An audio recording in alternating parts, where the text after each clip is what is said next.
Hello everyone. ये Vivek Singh sir के book की एमसीक्यूज़ हैं, ठीक है, इकोनॉमी की। अगर आपने इकोनॉमी विवेक सिंह सर के बुक से ही पढ़ा है तो अगर आप इसको सॉल्व करते हैं तो अच्छा रहेगा। 450 एमसीक्यूज़ है, तो मैं ट्राई कर रही हूँ कि एटलीस्ट मैं एग्ज़ाम से पहले इसको ख़त्म कर पाऊँ।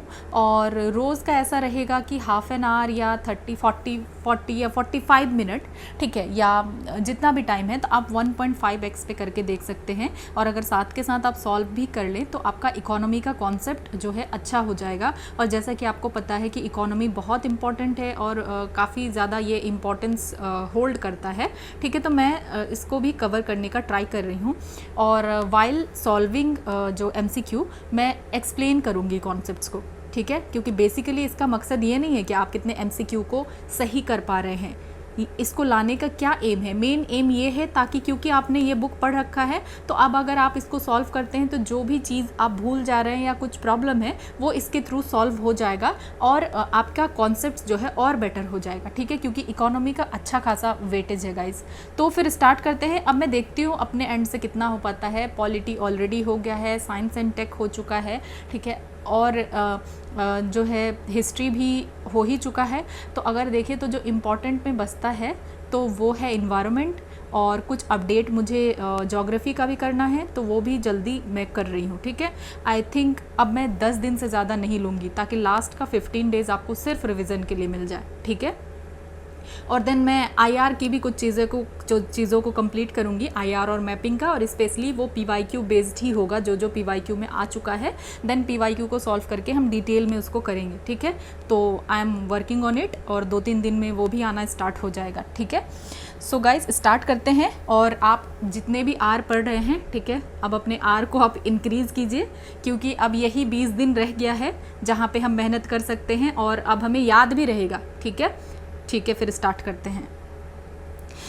तो जी ये जो पहला है, ये क्वेश्चन क्या कह रहा है, consider the following statement regarding GDP, ठीक है, ग्रॉस डोमेस्टिक प्रोडक्ट के बारे में है, ठीक है। तो सबसे पहले तो आपको पता होना चाहिए ना कि जीडीपी क्या है, और आपने ऑलरेडी पढ़ भी रखा है कि जीडीपी आखिर है क्या, ठीक है। तो जीडीपी का सिंपल सा मतलब है कि total final value of goods and services, ठीक है, जो final value of goods and services है जो कि प्रोड्यूस होगा डोमेस्टिक टेरिटरी में, ठीक है। स्पेशली अगर कहा जाए तो एक साल के अंदर जनरली फाइनेंशियल ईयर तो हम कहेंगे जीडीपी, ठीक है। तो सिंपल सी क्या बात है कि अगर ये आपकी जो है, गिव मी अ मोमेंट,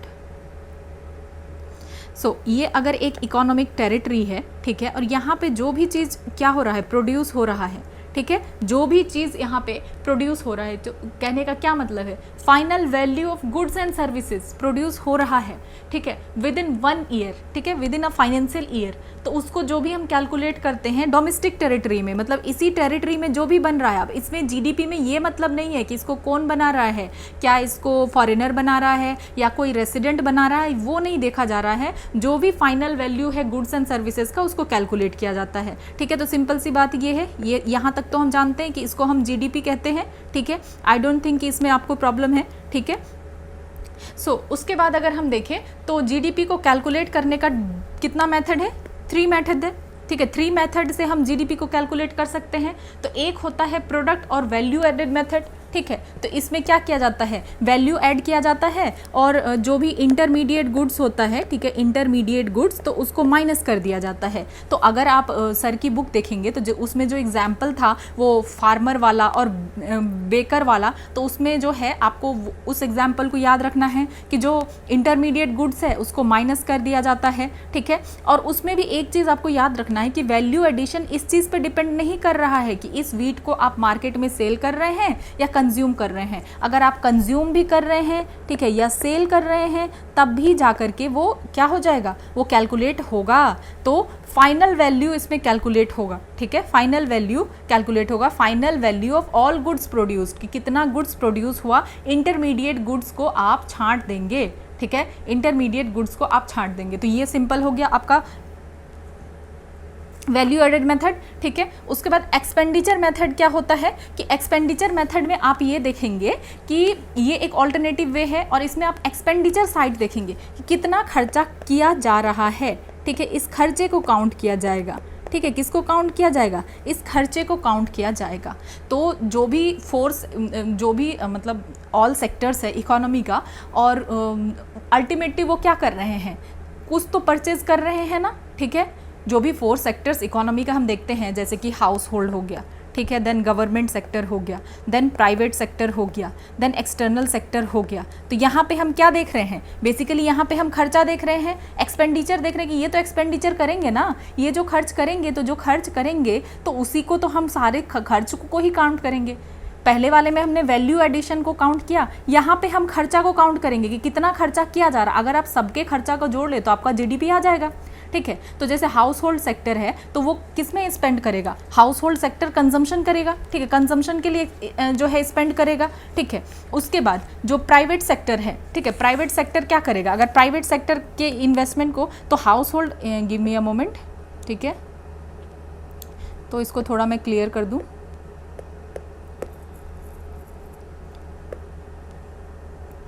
तो जो हाउस होल्ड सेक्टर है तो वो जो भी करेगा वो क्या करेगा, खर्च करेगा, तो वो कंज्यूम ही करेगा ना, तो उसको हम सी से डिनोट करते हैं। और जो प्राइवेट सेक्टर है, ठीक है, तो उसको वो प्राइवेट सेक्टर स्पेंड करेगा जनरली, जो है जो भी प्राइवेट सेक्टर है कैपिटल गुड्स पे, मतलब इन्वेस्टमेंट, तो बेसिकली इन्वेस्टमेंट ही करेगा, ठीक है। उसमें कुछ एक्सेप्शन होगा कि अगर वो कुछ बाय कर रहा है कंज्यूम करने के लिए, अपने गेस्ट को देने के लिए, तो फिर ठीक है वो नहीं होगा। लेकिन जनरली अगर प्राइवेट सेक्टर के खर्चे की हम बात करें तो प्राइवेट सेक्टर जो भी खर्चा कर रहा है वो क्या है, इन्वेस्टमेंट है, ठीक है। देन गवर्नमेंट क्या खर्चा कर रही है, तो गवर्नमेंट का कैपिटल और कंजम्पशन गुड दोनों होता है।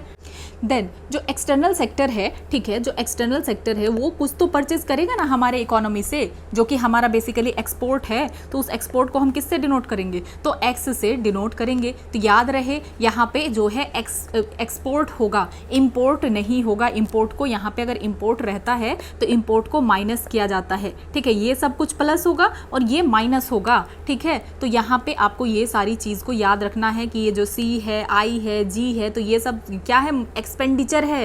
एक्सपेंडिचर किस पे, डोमेस्टिकली प्रोड्यूस्ड फाइनल गुड, ठीक है, किसके ऊपर, डोमेस्टिकली प्रोड्यूस्ड फाइनल गुड्स, ठीक है। तो अगर हम जीडीपी को कैलकुलेट करेंगे तो हम सारे का एक्सपेंडिचर देख लेंगे, ठीक है, तीनों सेक्टर का एक्सपेंडिचर देख लेंगे, और इसमें से अगर कुछ एक्सपोर्ट होगा तो हम इसको माइनस कर देंगे, ठीक है। अगर बाहर का कुछ एक्सपोर्ट नहीं, सॉरी, इंपोर्ट अगर हमने किया होगा तो उसको माइनस कर देंगे, एक्सपोर्ट तो ऐड होगा ही, ठीक है। तो यहाँ पे कुछ इंपॉर्टेंट यही चीज़ है। तो सी यहाँ पे बेसिकली क्या है, एक्सपेंडिचर है हाउस होल्ड सेक्टर का, ठीक है। और अगर मान लीजिए कि अगर कंजम्पशन के लिए यहाँ पे अगर कुछ इंपोर्टेड कंजम्पशन गुड है तो उसको माइनस कर दिया जाएगा। सिमिलरली अगर हम देखें प्राइवेट सेक्टर के लिए आई है तो आई में से अगर कुछ इंपोर्ट किया गया है तो उसको भी माइनस कर दिया गया होगा। उसका जी का अगर यहाँ पे अगर हम देखें तो जो डोमेस्टिकली प्रोड्यूस्ड गुड है सिर्फ उसी को हम लेंगे, ठीक है। और जी में से इंपोर्ट को हम माइनस कर देंगे, ठीक है। सिमिलरली उसी तरीके से हम करते जाएंगे कि एक्सपोर्ट माइनस इंपोर्ट को कर देंगे। तो जीडीपी का फॉर्मूला में कंफ्यूज नहीं होना है, ठीक है। बहुत तरीके से हम इसको लिख सकते हैं कि प्राइवेट कंजम्पशन अगर हम कहना चाहें GDP, okay. So here is GDP. तो जीडीपी का मतलब है प्राइवेट कंजम्पशन की बात कर रहे हैं प्लस प्राइवेट इन्वेस्टमेंट भी आ गया, ठीक है।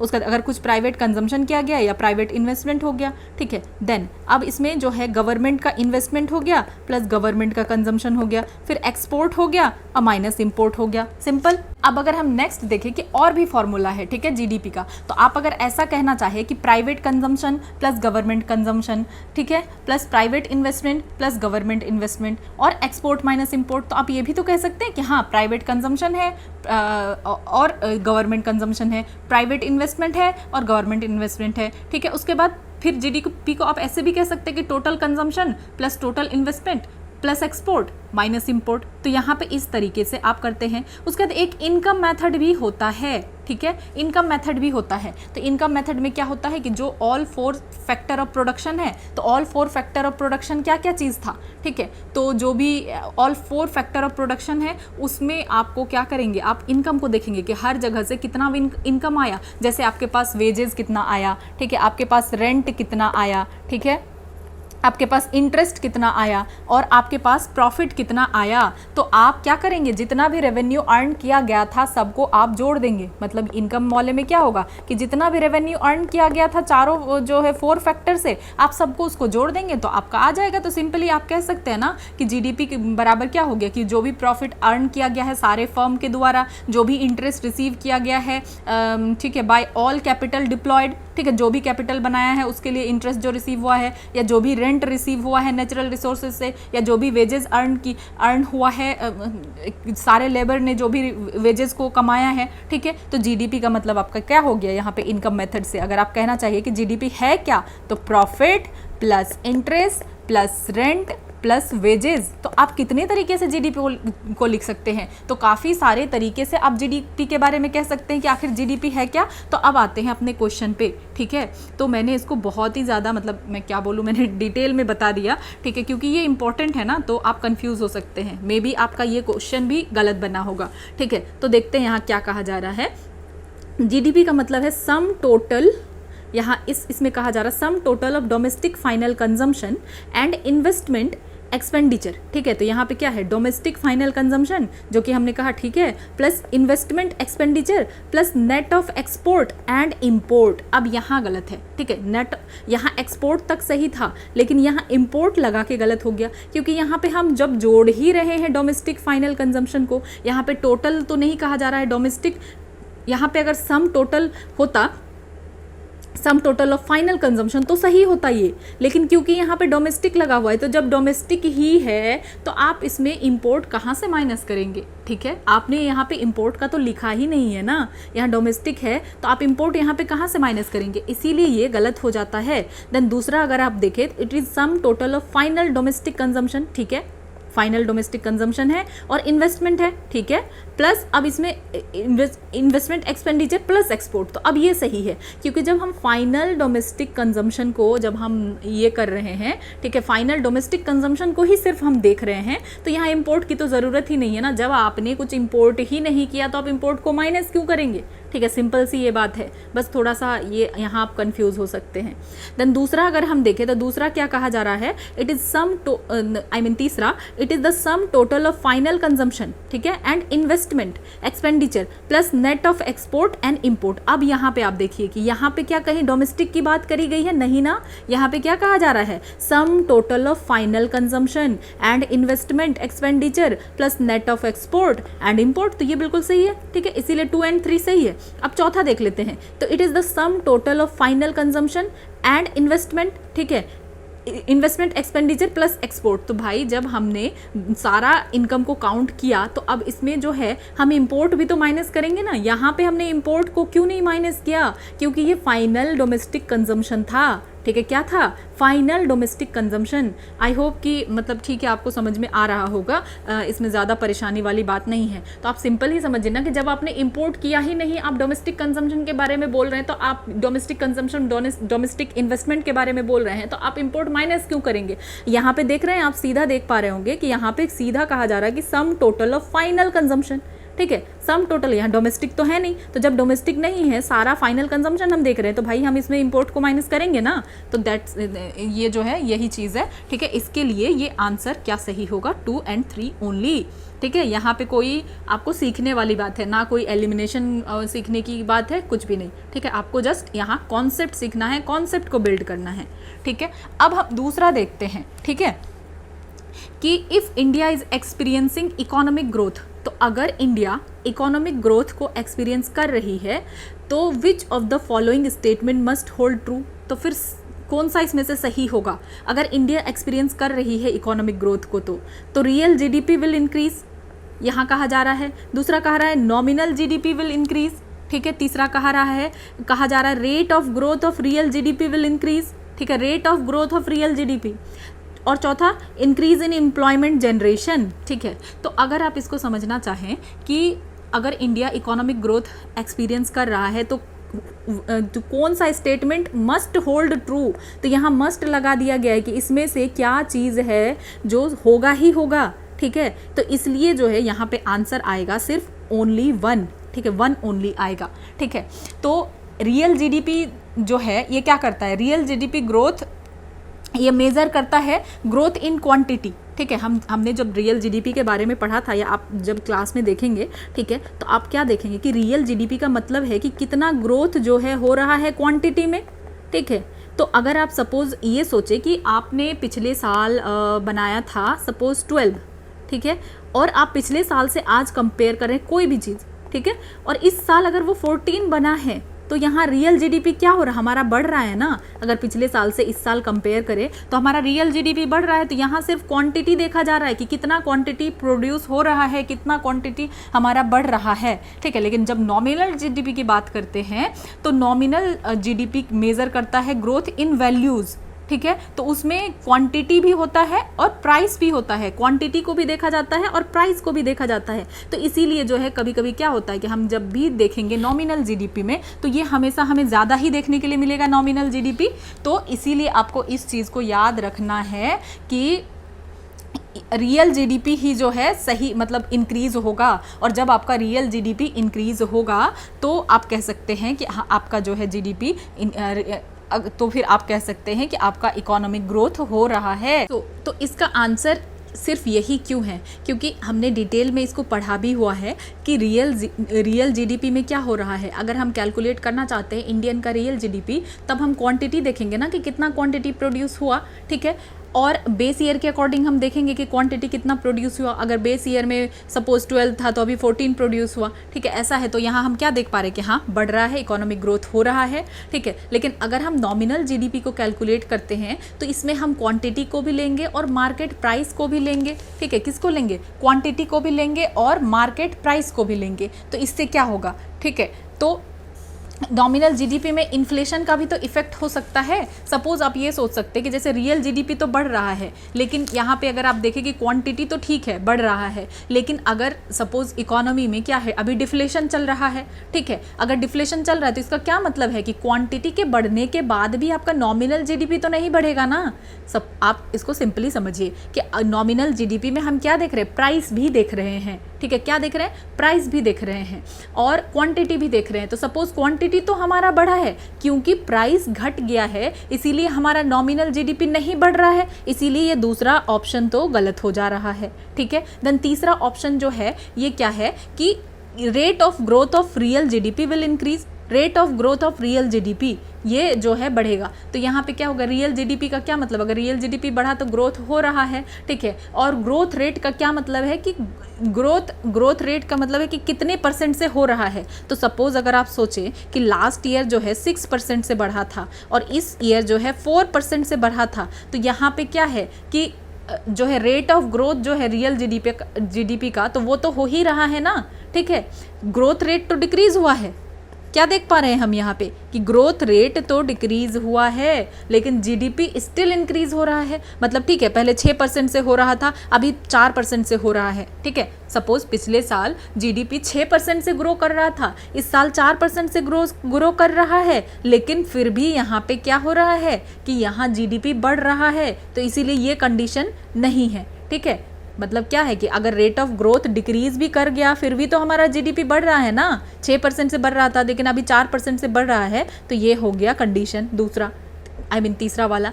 Then increase in employment generation, तो एम्प्लॉयमेंट जनरेशन इसको भी हम जो है मस्ट नॉट ट्रू नहीं होगा, ठीक है। क्योंकि हो क्या रहा है कि जॉबलेस ग्रोथ तो एग्जिस्ट करता है ना, तो जीडीपी बढ़ सकता है लेकिन जॉब्स जरूरी नहीं कि जॉब्स बढ़ेगा, ठीक है। तो जॉब जो है नहीं भी बढ़ सकता है कि जीडीपी बढ़ रहा है, ठीक है, लेकिन जॉबलेस ग्रोथ है, ये है। इसीलिए सिर्फ ये पहला वाला ही सही होगा, ठीक है। कौन वाला, रियल जीडीपी वाला सही होगा।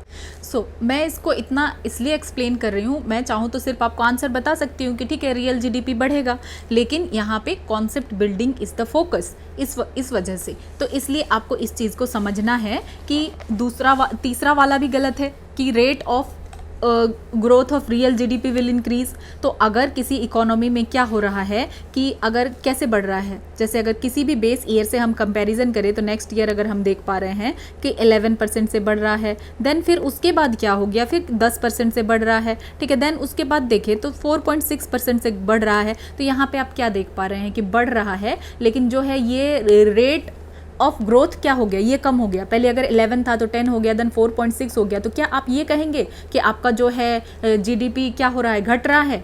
ऐसा तो नहीं है, आपका जीडीपी बढ़ ही रहा है, लेकिन जो रेट ऑफ ग्रोथ था रियल जीडीपी का तो वो घट गया। तो इस हिसाब से तो ये स्टेटमेंट गलत हो गया ना, क्योंकि यहाँ पे तो कहा जा रहा है कि rate of growth of real GDP बढ़ेगा ही बढ़ेगा, ऐसा नहीं है, ठीक है। तो इस चीज़ को आपको ध्यान रखना है। तो रेट ऑफ, अगर ऐसा भी हो सकता है जैसे इस कंडीशन में हम देख पा रहे हैं कि rate of change of real GDP कम हो रहा है, लेकिन नेगेटिव में तो नहीं है ना। जब अगर हम यहाँ देखते कि -11 है, -10 है, -4.6 है, अगर ये नेगेटिव में होता तब हम कहते कि हाँ, कि हमारा इकोनॉमिक ग्रोथ जो है स्लो डाउन हो रहा है, और रियल जीडीपी अगर डिक्रीज हो रहा है या चेंज हो रहा है रियल जीडीपी में नेगेटिव में, तो ये केस किस चीज़ का हो जाएगा? तब तो हम कहेंगे कि मंदी आ गया ना, तो ये केस रिसेशन का हो जाएगा। तो इसलिए जो है ये बहुत इंपॉर्टेंट है। देन अब नेक्स्ट अब हम मूव करते हैं, ठीक है, तीसरे नंबर की तरफ, ठीक है। If a country experiencing recession, अगर कोई कंट्री रिसेशन को एक्सपीरियंस कर रहा है तो फिर क्या सही होगा, ठीक है। तो डिक्रीज इन नॉमिनल जीडीपी नहीं, क्योंकि अभी हमने पढ़ा कि नॉमिनल जीडीपी क्या है, ठीक है। Decrease in rate of growth of GDP, ये भी नहीं। तो फिर क्या होगा? तो रिसेशन कहने का मतलब अगर हमारा रियल जीडीपी डिक्रीज करेगा तभी हम कहेंगे कि रिसेशन। हमने पहले वाले में ही पढ़ लिया, ठीक है। अगर रियल जीडीपी डिक्रीज होता है या चेंज होता है, रियल जीडीपी में नेगेटिव हो जाता है, तब हम कहेंगे कि हाँ, ये रिसेशन का केस है, ठीक है। लेकिन अगर नॉमिनल जीडीपी डिक्रीज होता है तो नॉमिनल जीडीपी तो डिक्रीज हो सकता है प्राइस की वजह से, ठीक है। इन्फ्लेशन डिफ्लेशन की वजह से, प्राइस की वजह से नॉमिनल जीडीपी चेंज हो सकता है, ठीक है।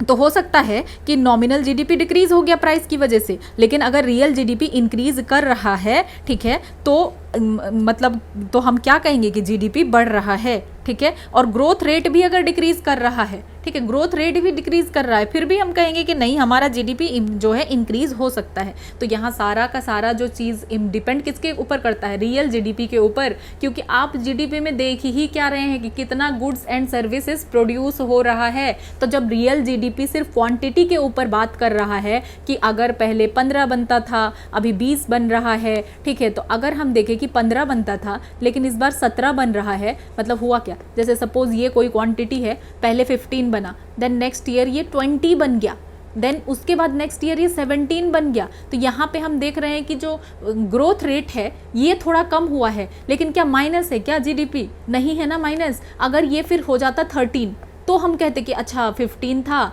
और ये माइनस हो रहा है, तो ये है, ठीक है। तो अब देखिए थर्ड नंबर आपको इजीली समझ में आ गया होगा।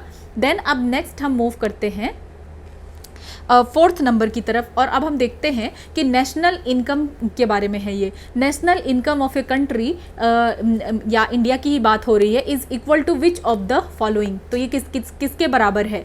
नेशनल इनकम क्या ग्रॉस नेशनल प्रोडक्ट के बराबर है, ठीक है, या net national product at market prices के बराबर है, या net national product at factor cost के बराबर है, या income going to household sector, ठीक है। तो यहाँ पे आपको क्या समझ में आ रहा है, क्या है इसका आंसर, ठीक है।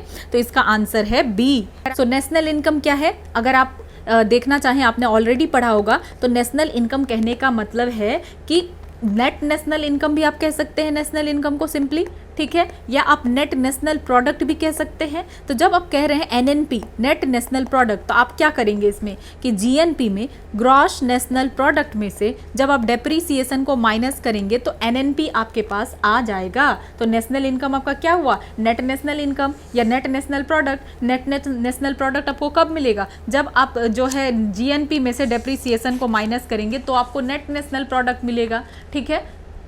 तो अर्लियर अगर हम देखें, एनएसओ जो है क्या यूज़ करता था? फैक्टर कॉस्ट यूज़ करता था, लेकिन अभी इसको मार्केट प्राइसेस में कैलकुलेट किया जाता है, ठीक है।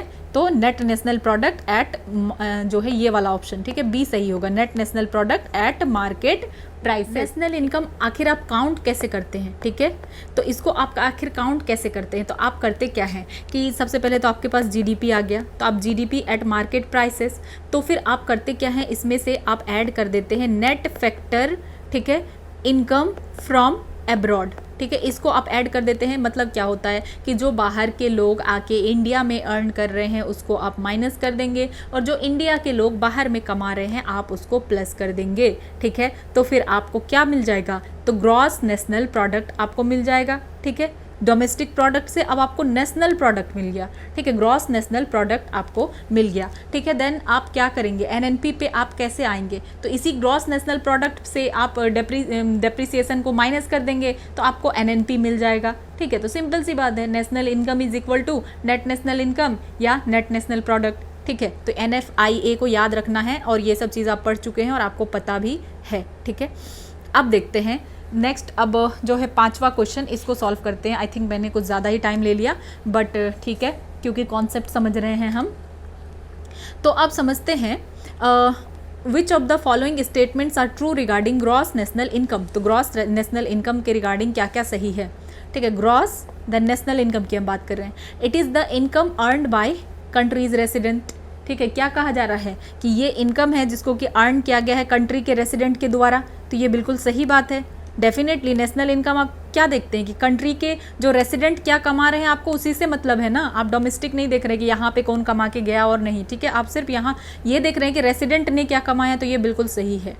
देन दूसरा कहा जा रहा है कि it is the income earned bye countries resident and non resident both, तो ये तो बिल्कुल गलत बात है, सिर्फ हम रेसिडेंट का देखेंगे, ठीक है। तो दो गया, ठीक है, जहाँ पे भी 2 है वो तो ख़त्म।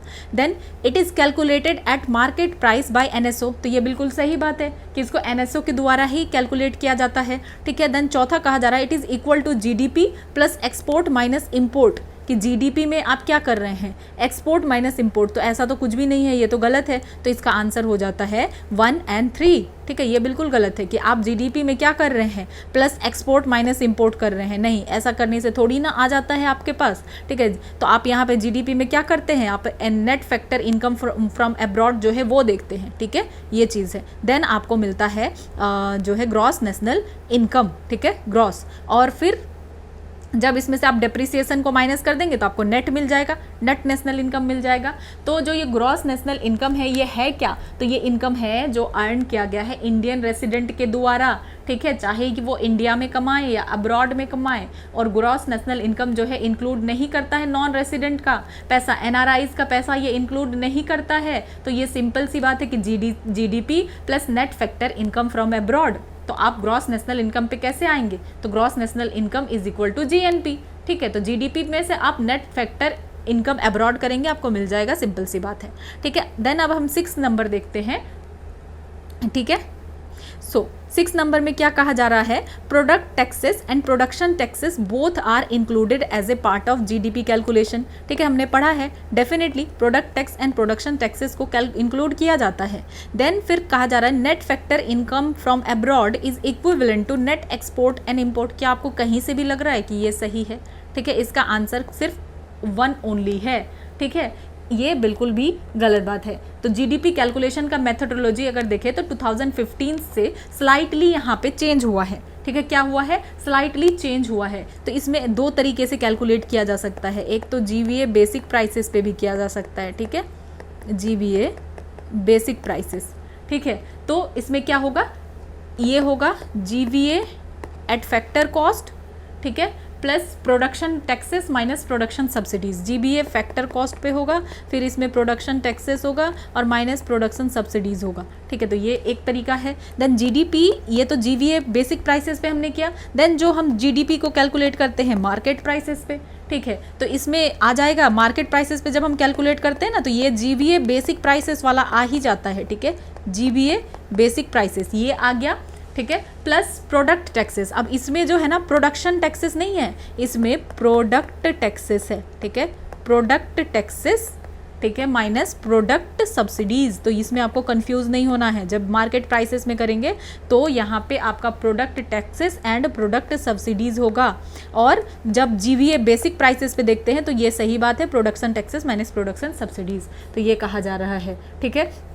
तो वहाँ पे हमने बुक में एग्जाम्पल में देखा था कि लैंड रेवेन्यू क्या है, एक तरीके का प्रोडक्शन टैक्सेस है, और रेलवे सब्सिडीज़ क्या है, प्रोडक्शन सब्सिडीज़ है, ठीक है। तो प्रोडक्शन टैक्सेस और प्रोडक्शन सब्सिडीज़ जो है ये इंडिपेंडेंट ऑफ वॉल्यूम होता है, ठीक है। ये नहीं कि किसी वॉल्यूम कितना क्वांटिटी पे लग रहा है, एक है तो हर एक पे सिंगल सिंगल लग रहा है, ऐसा नहीं होता है, इंडिपेंडेंट ऑफ जो है वॉल्यूम ऑफ एक्चुअल प्रोडक्शन। तो ये चीज़ जो है इम्पॉर्टेंट है। तो ये तो हमने देख लिया कि प्रोडक्शन और प्रोडक्ट टैक्सेस जो है इंक्लूड किया जाता है, लेकिन ये जो देखें कि गुड्स और सर्विसेज जो कि प्रोड्यूस किया जाता है इंडिया में और इसको सेल किया जाता है आउटसाइड द कंट्री, ठीक है, किसी भी फॉरेनर को, तो हम इसको एक्सपोर्ट कहेंगे। किसको एक्सपोर्ट कहेंगे? अगर जो गुड्स यहाँ बन रहा है इंडिया में और इसको फिर हम बाहर सेल कर रहे हैं, ठीक है, बाहर जा रहा है, ठीक है, तो वही तो हुआ ना, ये सेल बाहर हो गया, तो यही एक्सपोर्ट है। एक्सपोर्ट तो यही है ना। एक ही चीज़ इसमें आप याद रख सकते हैं, जो NFIA है इसमें जो है प्रोडक्शन कहाँ हो रहा है? बाहर में हो रहा है ना, आउटसाइड हो रहा है, जो कि हमारे रेसिडेंट कर रहे हैं तो हम उसको ऐड कर रहे हैं, ठीक है। और जो एक्सपोर्ट है, यहाँ पे प्रोडक्शन कहाँ हो रहा है? ये तो हमारे ही कंट्री में हो रहा है ना, तो हमारे कंट्री में हो रहा है, फिर हम इसको एक्सपोर्ट हम क्या कर रहे हैं? बाहर हम सेल कर रहे हैं, ये जो भी हो रहा है, तो इसको हम जब ओवरसीज़ जाएगा तो हम इसको एक्सपोर्ट कहते हैं। सिंपल सी ये बात है, ठीक है, कन्फ्यूज़ होने वाली बात नहीं है। अब देखते हैं कि welfare of A people of a country is best represented by which of the following parameter. तो आप अगर वेलफेयर बताना चाहें किसी भी कंट्री का तो आप कैसे बताएंगे? तो per capita net national income at constant prices, ठीक है, इसमें, या per capita net national income at current prices, या per capita GDP at constant prices, per capita GDP at current prices. तो इसका आंसर क्या है? इसका आंसर है जो है ए। इस क्वेश्चन में आपको जो है 2 कीवर्ड पे ध्यान देना है, welfare of the people of a country, ठीक है। तो welfare of the people of a country यहाँ पे कहा जा रहा है, मतलब पीपल ऑफ ए कंट्री की बात की जा रही है, ठीक है, और वेलफेयर की बात की जा रही है, लोगों के वेलफेयर की बात की जा रही है, ठीक है। तो पीपल ऑफ कंट्री का मतलब है कि रेसिडेंट ऑफ द कंट्री की बात हो रही है, चाहे वो इंडिया के अंदर अर्न कर रहे हो या बाहर अर्न कर रहे हो। इसीलिए यहाँ ऑप्शन जीडीपी वाला तो नहीं होगा ना, जीडीपी वाला ऑप्शन कट हो जाएगा, ठीक है।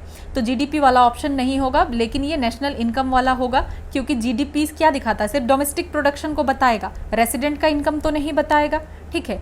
तो वेलफेयर का मतलब क्या होता है कि जो है स्टैंडर्ड ऑफ लिविंग अच्छा होना, ठीक है। तो अब इसको समझते हैं कि अगर नेशनल इनकम बढ़ गया, ठीक है, अब समझते हैं नेशनल इनकम बढ़ गया और पॉपुलेशन जो है फास्ट बढ़ रहा है, ठीक है, क्या हो रहा है? पॉपुलेशन नेशनल इनकम से ज़्यादा है पॉपुलेशन, ठीक है। तो अब पर पर्सन इनकम तो कम हो सकता है, और लोगों में हो सकता है कि लोगों का एक्चुअल वेलफेयर नहीं हो रहा है, कि ये आंकड़ा देख के लग रहा हो हमें कि हाँ ठीक है, यहाँ हमारा जो है बहुत ज़्यादा नेशनल इनकम है, ठीक है, लेकिन पर पर्सन भी तो देखना पड़ेगा ना कि कितना है, ठीक है। तो सॉल्यूशन इसके लिए क्या है? पर कैपिटा अप्रोच जो है ये इंपॉर्टेंट है, ठीक है। पर कैपिटा नेशनल इनकम का मतलब क्या है? कि टोटल इनकम कितना है और उसको जब आप डिवाइड करेंगे पॉपुलेशन से, ठीक है, तो इससे आपको पता चलेगा कि हर आदमी के पास एवरेज कितना इनकम है। तो ये एक बेटर इंडिकेटर है वेलफेयर का। तो अगर क्या होता है कि प्राइसेस जो है यानी इन्फ्लेशन बढ़ भी जाता है तो नेशनल इनकम मार्केट प्राइस जो है आर्टिफिशियली बढ़ सकता है, ठीक है, लेकिन एक्चुअल प्रोडक्शन या वेलफेयर तो नहीं बढ़ता है। इसीलिए हम करंट प्राइसेस के ऊपर नहीं देखेंगे, ठीक है, क्योंकि ये इन्फ्लेशन की वजह से अगर इन्फ्लेशन है तो हो सकता है कि 100 का यहाँ पे 120 हो जाए, और ये क्यों? एक्चुअल प्रोडक्शन नहीं हो रहा है, कुछ चीज़ नहीं हो रहा है, लेकिन क्योंकि इन्फ्लेशन की वजह से, तो इसीलिए करंट प्राइसेस वाला नहीं होगा, ठीक है, करंट प्राइस वाला मिसलीडिंग हो जाएगा। इसीलिए कांस्टेंट प्राइस के ऊपर हम देखेंगे पर capita net national income at constant prices, that's it, ठीक है, ये हो गया। अब हम नेक्स्ट क्वेश्चन की तरफ बढ़ते हैं कि अगर चाइनीज़ कंपनी जो है बिजनेस कर रही है इंडिया में, the profit made by the company will be part of, तो जो प्रॉफिट बन रहा है, ठीक है, यहाँ ये इंडिया है, ठीक है, इंडिया में कोई चाइनीज़ कंपनी है, सपोज सीसी, ठीक है, चाइनीज़ कंपनी है और ये प्रॉफिट बना रही है कंपनी, तो ये कहाँ होगा? तो इंडिया के जीडीपी में होगा डेफिनेटली। ये आपको दिख रहा है कि इंडिया के डोमेस्टिक टेरिटरी में है तो इंडिया के जीडीपी में होगा ना, लेकिन चाइना के जीएनपी में होगा, क्योंकि चाइना के रेसिडेंट कर रहे हैं तो चाइना के जीएनपी में होगा, तो यही कहा जा रहा है। तो ये 8 का ऑप्शन क्या है? 8 का ऑप्शन है सी, मतलब कि दोनों सही है, ठीक है, सिंपल सी बात है। आई थिंक इसमें और एक्सप्लेनेशन की ज़रूरत नहीं है। Then consider the following statement regarding gross national income. तो अब देखते हैं ग्रॉस नेशनल इनकम के बारे में, जीएनआई या जीएनपी के बारे में क्या कहा जा रहा है। तो इसमें कहा जा रहा है इट इंक्लूड्स प्रोडक्शन टैक्सेस, कि ग्रॉस नेशनल इनकम में क्या है? प्रोडक्शन टैक्सेस इंक्लूड है। फिर दूसरा कहा जा रहा है it includes transfer payment from rest of the world. तो आपको क्या लग रहा है इसमें क्या सही होना चाहिए? तो इसमें जो है सिर्फ ऑप्शन जो है ये सही है, ठीक है, क्योंकि इसमें क्या कहा जा रहा है कि प्रोडक्शन टैक्सेस इसमें इंक्लूड है। तो हमने ऑलरेडी पढ़ा था कि जीवीए बेसिक प्राइस पे क्या होगा? जीवीए बेसिक प्राइस पे, यहाँ पे हम देख रहे हैं ना प्रोडक्शन टैक्सेस इंक्लूड है, तो यहाँ पे डेफिनेटली जीवीए बेसिक प्राइस पे हम यहाँ जब कैलकुलेट कर रहे थे तो हमने जीबीए फैक्टर कॉस्ट देख रहे थे, ठीक है, plus production taxes minus production subsidies, यही तो कर रहे थे, ठीक है। और दूसरा हम जो है जीडीपी अगर हम देख रहे थे तो यहाँ पे और क्या हो रहा था, ठीक है, कि जीवीए बेसिक प्राइस, ठीक है, जीडीपी मार्केट प्राइस में अगर आप देख रहे हैं तो यहाँ पे आप क्या कर रहे हैं, जीवीए बेसिक प्राइस हो गया, ठीक है, जीवीए बेसिक प्राइस प्लस इसमें आप product taxes minus production subsidies कर रहे थे, sorry not product taxes minus product subsidies, यहाँ प्रोडक्शन है बेसिक प्राइस पे और यहाँ प्रोडक्ट पे, कंफ्यूज नहीं होना, मार्केट प्राइस पे, ठीक है, ये है। तो अब जीएनपी होता क्या है, आप पहले जीडीपी कैलकुलेट करेंगे उसके बाद ही तो जीएनपी आपके पास आएगा, तो जीएनपी मतलब हो गया कि GDP plus net factor income abroad, तो यही है, तो इसीलिए जीएनपी में इंक्लूड होता है प्रोडक्शन टैक्सेस, ठीक है। तो ये आपको समझ में आ गया ना, क्योंकि जीडीपी में इंक्लूड हो रहा है तो हम पहले जीडीपी को कैलकुलेट करेंगे उसके बाद ही तो हम जीएनपी में आएंगे ना, तो इसीलिए इसमें इंक्लूड होता है प्रोडक्शन टैक्सेस। और ये टैक्सेस जो है डिपेंड नहीं करता है प्रोडक्शन के ऊपर, ठीक है, ये हम ऑलरेडी देख चुके हैं कि इंडिपेंडेंट ऑफ वॉल्यूम होता है, ठीक है।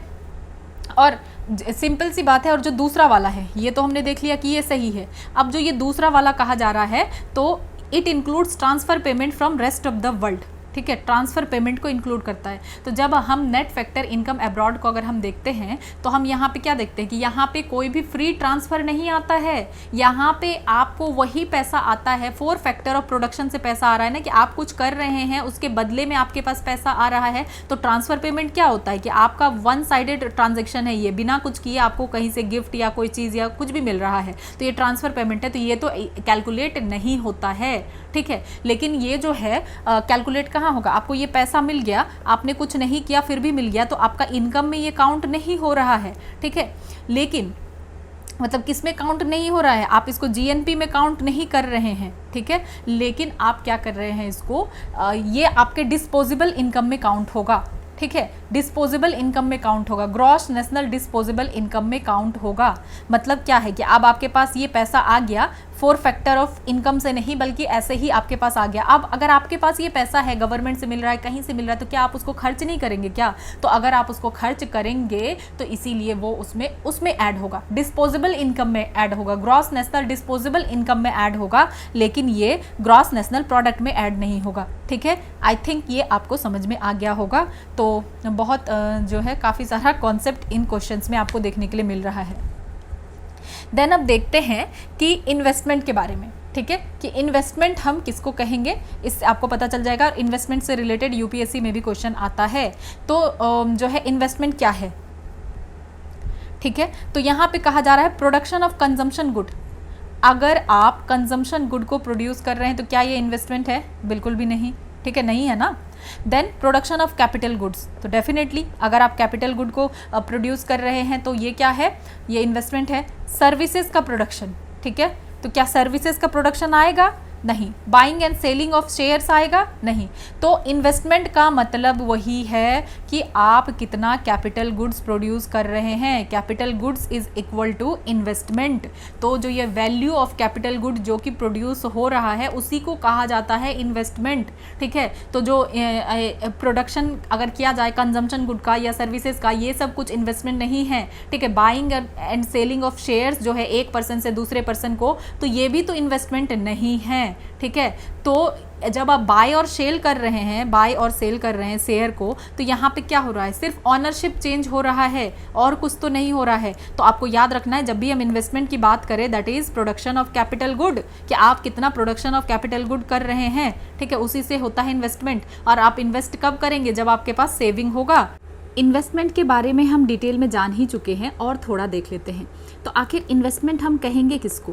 तो इन्वेस्टमेंट का मतलब है कि जब हम खर्च कर रहे हैं नया कैपिटल एसेट बनाने में, जैसे कि मशीन्स, इंफ्रास्ट्रक्चर्स, बिल्डिंग्स, ठीक है, और इसमें फाइनेंशियल एसेट्स नहीं आता है, जैसे शेयर्स हो गया, बॉन्ड्स हो गया। तो इन्वेस्टमेंट का मतलब addition to productive capacity of the economy, कि आप कुछ ऐसा बनाए कि जिससे हमारी इकोनॉमी बूस्ट हो सके, हम ज़्यादा से ज़्यादा प्रोड्यूस कर सकें, ठीक है। तो इसीलिए इन्वेस्टमेंट का मतलब होता है ग्रॉस कैपिटल फॉर्मेशन, ठीक है। तो आखिर ये जो ग्रॉस कैपिटल फॉर्मेशन है इसमें क्या क्या आता है, तो एक तो इसमें आता है ग्रॉस फिक्स्ड कैपिटल फॉर्मेशन, ठीक है, GFCF आता है।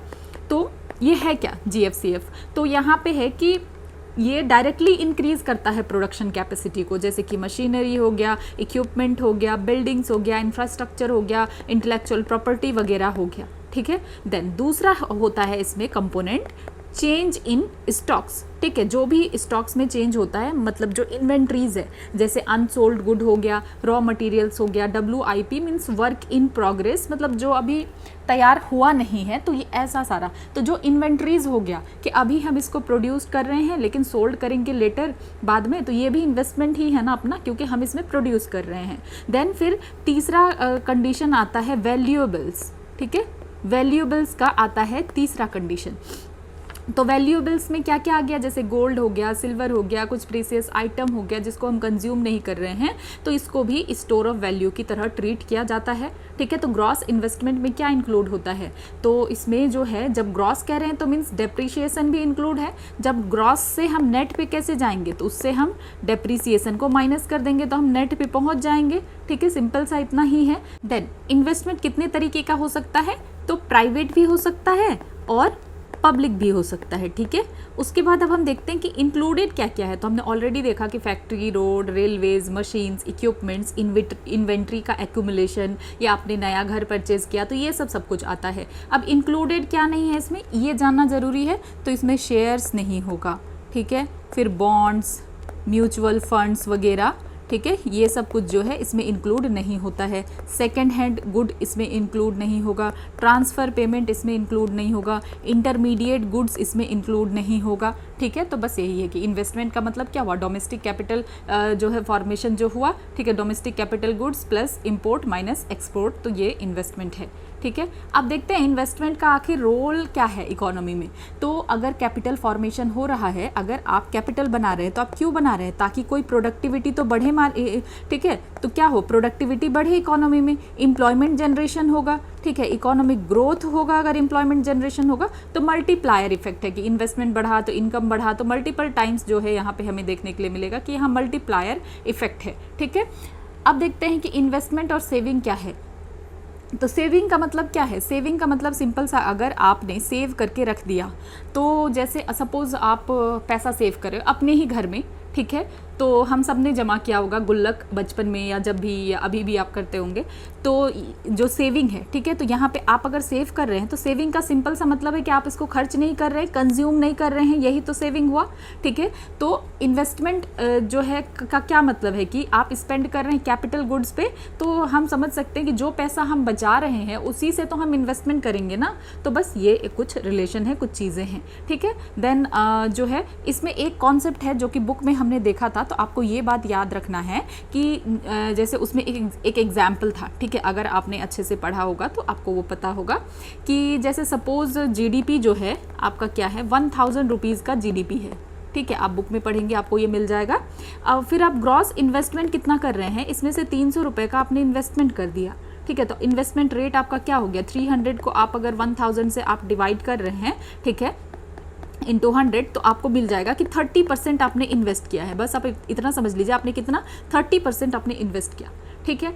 अब कुछ फॉरेन ट्रेड भी हो रहा है और आप कुछ इंपोर्ट भी कर रहे हैं, ठीक है, आप इंपोर्ट कर रहे हैं कैपिटल गुड को, कुछ कैपिटल गुड्स को आप इंपोर्ट कर रहे हैं, मंगवा रहे हैं बाहर से। तो अभी तक आपका 300 था, ठीक है, उसके बाद 100 आपने बाहर से मंगवा लिया, तो अब टोटल कितना हो गया, 400 हो गया। तो आपका इन्वेस्टमेंट रेट 40% हो गया। कितना हो गया आपका इन्वेस्टमेंट रेट, 40%, ठीक है।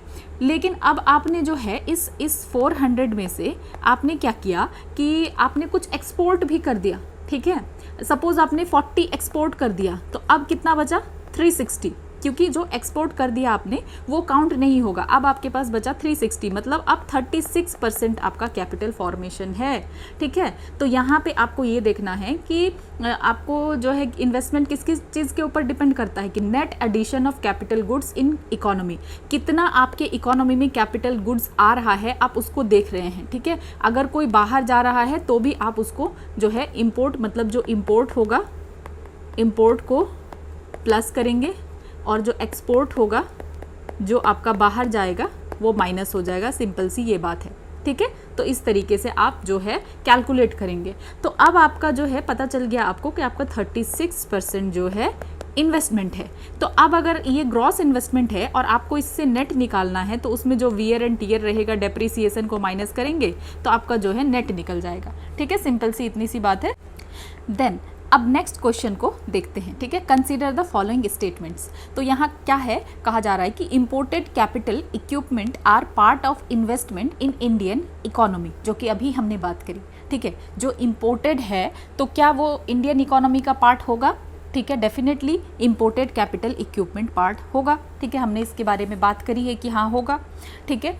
Then capital goods exported out of India are not part of India's investment. तो ये तो हमने यही बात करी ना अभी कि जिसको आप इंपोर्ट करेंगे, ठीक है, जिसको भी आप बाहर से इंपोर्ट कर रहे हैं वो प्लस होगा, और जिसको आप एक्सपोर्ट कर रहे हैं उसको आप माइनस करेंगे ना, क्योंकि ये कैपिटल गुड्स का आप करेंगे क्या, फिर से प्रोड्यूस करेंगे इकोनॉमी में। तो कैपिटल गुड जो है, जो आ रहा है वो ऐड होगा, जो जा रहा है वो माइनस होगा। तो इस हिसाब से क्या है, दोनों का दोनों स्टेटमेंट जो है सही है। तो इसका आंसर होगा बोथ 1 and 2, जिसको कि हमने डिटेल में पढ़ा। सो बेसिकली जीडीपी है क्या, जो भी गुड्स और सर्विस प्रोड्यूस हो रहा है डोमेस्टिक टेरिटरी में, ये आपका डोमेस्टिक टेरिटरी है, इसमें गुड्स एंड सर्विसेज जो भी प्रोड्यूस हुआ वही तो जीडीपी हुआ। लेकिन इसमें जो इम्पोर्टेड आइटम है आप उसको काउंट नहीं कर रहे हैं, ठीक है। लेकिन इन्वेस्टमेंट जो है, इन्वेस्टमेंट अलग है। हमने देखा कि इन्वेस्टमेंट है क्या, कि कितना कैपिटल गुड्स जो है आपका बन रहा है, कितना कैपिटल गुड्स आपके इकोनॉमी में रह रहा है, ठीक है। तो ठीक है, इससे ये मतलब नहीं है कि ये डोमेस्टिकली प्रोड्यूस हुआ है या कहीं से आ रहा है, हम इंपोर्ट कर रहे हैं, ठीक है। तो जो भी कैपिटल इक्विपमेंट है तो वो सारा कुछ काउंट होगा, ठीक है। तो जो इन्वेस्टमेंट है इंडिया में is equal to capital good produced in India, plus इसमें इंपोर्टेड कैपिटल गुड्स भी होगा, और आप माइनस भी करेंगे जो एक्सपोर्ट हुआ है, ठीक है। ये है, आपको जीडीपी और इसमें कंफ्यूज नहीं हो जाना है। तो इंपोर्टेड कैपिटल इक्विपमेंट जो है ये पार्ट ऑफ इन्वेस्टमेंट है इंडियन इकोनॉमी में, ठीक है। और जो कैपिटल गुड्स एक्सपोर्ट हो रहा है आउट ऑफ इंडिया, ये पार्ट नहीं है इंडिया के इन्वेस्टमेंट का। सिंपल सा चीज़ है, ठीक है, इसमें कंफ्यूज नहीं होना है। देन 12 देखते हैं, which of the following statement could be true for a high saving rate in an economy, ठीक है। अगर आप अब ज़्यादा सेव कर रहे हैं, ये हम पहले देख चुके हैं, तो अगर आप ज़्यादा सेव कर रहे हैं तो इसका मतलब क्या है कि अब अगर वो पैसा बच गया तो आप उसको इन्वेस्ट करेंगे ना, ज़्यादा से ज़्यादा आप इन्वेस्ट करेंगे, ठीक है। तो इसका मतलब हायर इन्वेस्टमेंट है, ठीक है। तो अगर आप और हायर एक्सपोर्ट भी है, लेकिन हायर कंजम्पशन तो नहीं है ना, इसमें दो तो क्या है, बिल्कुल ही गलत है, हायर कंजम्पशन नहीं है। अगर आप ज़्यादा से ज़्यादा कंज्यूम करेंगे तो आप ये सेव कैसे करेंगे, ठीक है। आप सेव नहीं कर पाएंगे तो आप इन्वेस्ट कैसे करेंगे, ठीक है। तो कोई भी इकोनॉमी में, इकोनॉमी का सेविंग क्या होता है, अगर हाई होता है तो इसका सिंपल सा मतलब है कि कंजम्पशन यहाँ हाई नहीं होगा, कंजम्पशन लो होगा। अगर 100 रुपीज़ था, ठीक है, और आपने क्या किया, 30 रुपीज़ को आपने रख दिया किसके लिए, कैपिटल गुड्स के लिए, सेव कर लिया। सपोज आपने सेव किया तो अब आप इसमें कैपिटल गुड्स ही बना रहे हैं, ठीक है। और इस टाइम पे आप कितना कर रहे हैं, 70 रुपीज़ आपका कंजम्पशन गुड्स के लिए बच गया। और अब आपने क्या किया, इस साल आपने सोचा नहीं 40 रुपीज़ तो मुझे सेव करना है जो कि कैपिटल गुड्स में जाएगा, ठीक है। और अब आपने क्या कर दिया कि यहाँ पे 60 बचा। तो आप देख पा रहे हैं कि अगर सेविंग हो रहा है ज़्यादा तो कंजम्पशन गुड तो कम हो रहा है ना। तो बस यही चीज़ को आपको समझना है। तो सिंपल सी बात है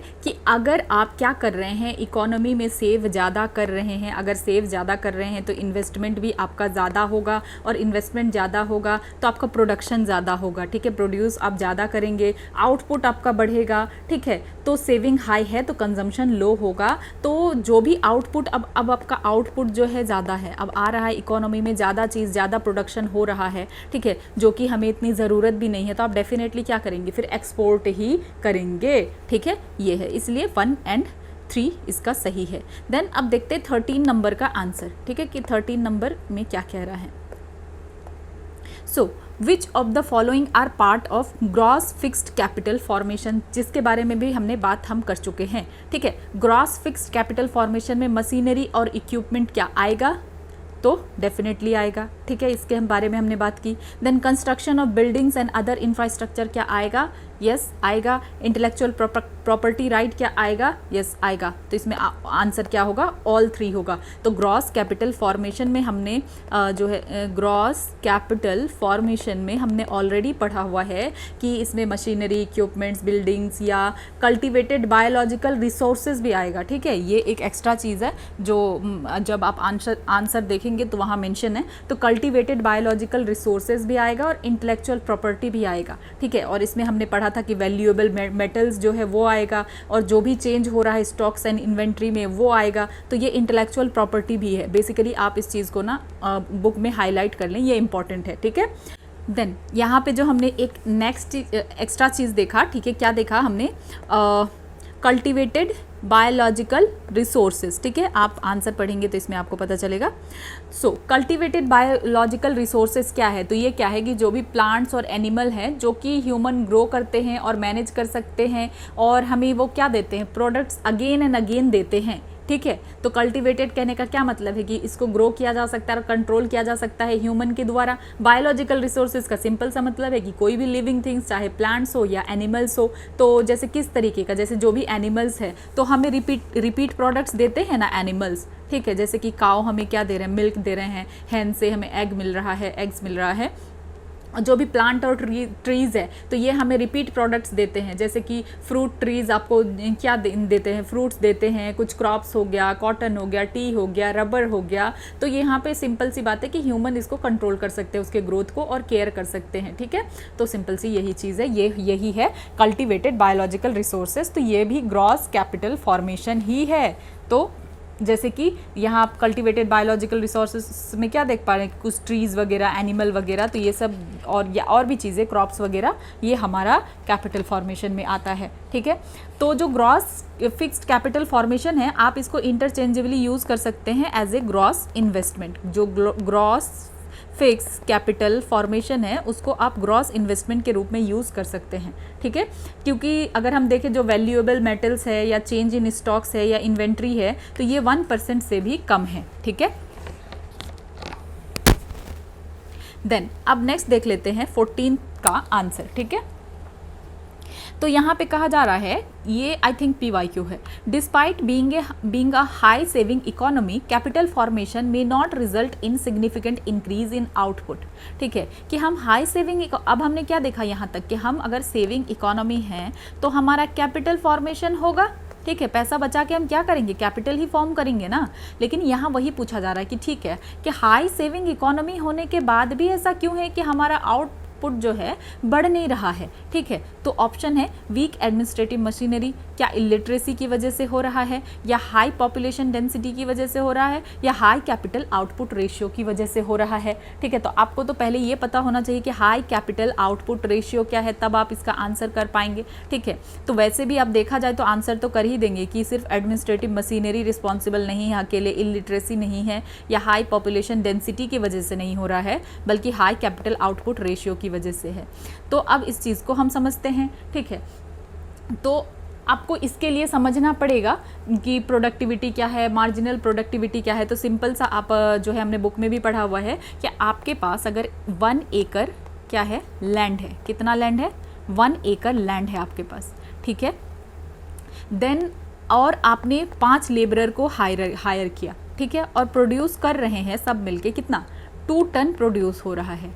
ठीक है, तो अगर 1 एकड़ का हम 1 एकड़ लैंड क्या देख पा रहे हैं कि 2 टन फूड ग्रेन्स प्रोड्यूस कर रहे हैं। तो आप प्रोडक्टिविटी लैंड का कैसे निकालेंगे? आप आउटपुट देखेंगे कि आउटपुट कितना है। आउटपुट हमने देखा 2 टन है। देन आप इनपुट देखेंगे जो कि हमारा लैंड है, तो वो कितना है? 1 एकड़ है। ठीक है, तो यहाँ पे आपको मिल जाएगा 2 टन पर एकड़।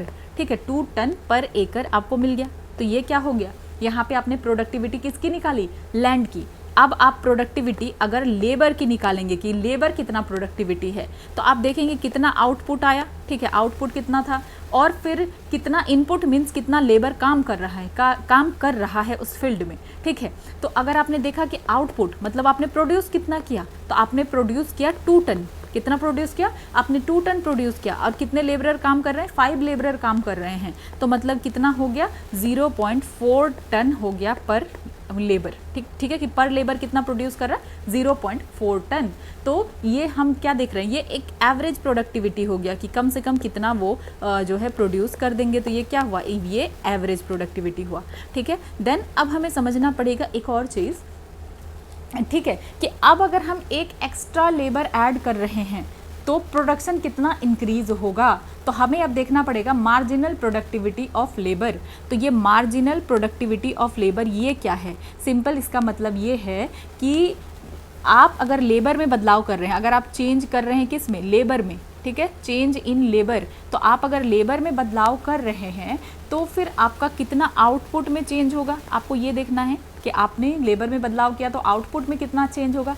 तो अगर हम देखें यहाँ पे कि आपने क्या किया कि एक लेबर आपने और ऐड किया, ठीक है, 1 लेबर, ठीक है। अब आप यहाँ पे देख रहे हैं आउटपुट में कितना चेंज हो रहा है, तो 2 टन चेंज हो रहा है, ठीक है। तो यहाँ पे आपको क्या पता चला कि 0.2 टन पर लेबर है, ये आपका मार्जिनल प्रोडक्टिविटी ऑफ लेबर है। तो इसी तरीके से आप प्रोडक्टिविटी ऑफ कैपिटल का भी निकाल सकते हैं, ठीक है। इसमें कंफ्यूज नहीं होना है, सिंपल सी बात है। जब भी हम कह रहे हैं ना मार्जिनल, तो आपको यहाँ पे देखना है कि अगर एक एक्स्ट्रा लेबर को हमने लेकर आए, ठीक है, आपका अगर खेत है और आप वहाँ पे ऑलरेडी 4 लेबर काम कर रहा था और आपने एक और लेबर आप लेकर के आ रहे हैं, तो आप ये देख रहे हैं कि कितना जो है प्रोडक्टिविटी इंक्रीज हो रहा है। तो सपोज एक को लाने के बाद 0.2 टन जो है बढ़ रहा है, तो यही मार्जिनल प्रोडक्टिविटी ऑफ लेबर है। तो उसी तरीके से आप कैपिटल का प्रोडक्टिविटी देखेंगे, ठीक है। तो कैपिटल का प्रोडक्टिविटी आप कैसे देखेंगे, तो कैपिटल का आप प्रोडक्टिविटी देखने के लिए आप देखेंगे कि आउटपुट कितना आ रहा है, ठीक है, कैपिटल लगाने से, कि आपने कैपिटल जितना भी लगाया तो उसमें आपको आउटपुट कितना मिल रहा है, ठीक है। तो जितना जो है प्रोडक्टिविटी होगा कैपिटल का, ये इकोनॉमी के लिए अच्छा है कि आप ये देखेंगे ना कि आपने कितना कैपिटल लगाया और आपको कितना आउटपुट मिल रहा है। तो यही चीज़ है ना। और जो है यहाँ पे इन्वर्स रिलेशन देखने के लिए मिलता है प्रोडक्टिविटी ऑफ कैपिटल के साथ, ठीक है। तो अब इसको अच्छे से एग्जाम्पल को समझ लेते हैं इस चीज़ को, कि ये एग्जाम्पल देके कि आखिर क्या हो रहा है यहाँ पे, आउटपुट और कैपिटल का चक्कर क्या है। तो यहाँ ये है कि अगर हाइयर हुआ capital to output ratio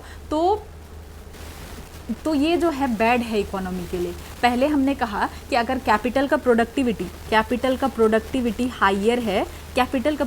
higher है तो इकोनॉमी के लिए गुड है, ठीक है, सिंपल सी बात है। अगर कैपिटल अच्छा परफॉर्म कर रहा है तो इकोनॉमी के लिए अच्छी बात है ना। लेकिन अब हम यहाँ पे क्या कह रहे हैं कि अगर कैपिटल आउटपुट रेशियो अगर ज़्यादा आ रहा है तो ये आपके इकोनॉमी के लिए बुरा है। तो अब समझते हैं कि आपने सपोज कैपिटल जो भी लिया, ठीक है, और आपका आउटपुट, ठीक है, कैपिटल टू आउटपुट रेशियो, तो आपने कैपिटल लिया 3, आपका आउटपुट आया 1, ठीक है। आपने कैपिटल 3 लगाया, आउटपुट आपका 1 आया, ठीक है, रुपीज़ में या किसी भी चीज़ में, या 3 यूनिट आप जो भी सोच लें।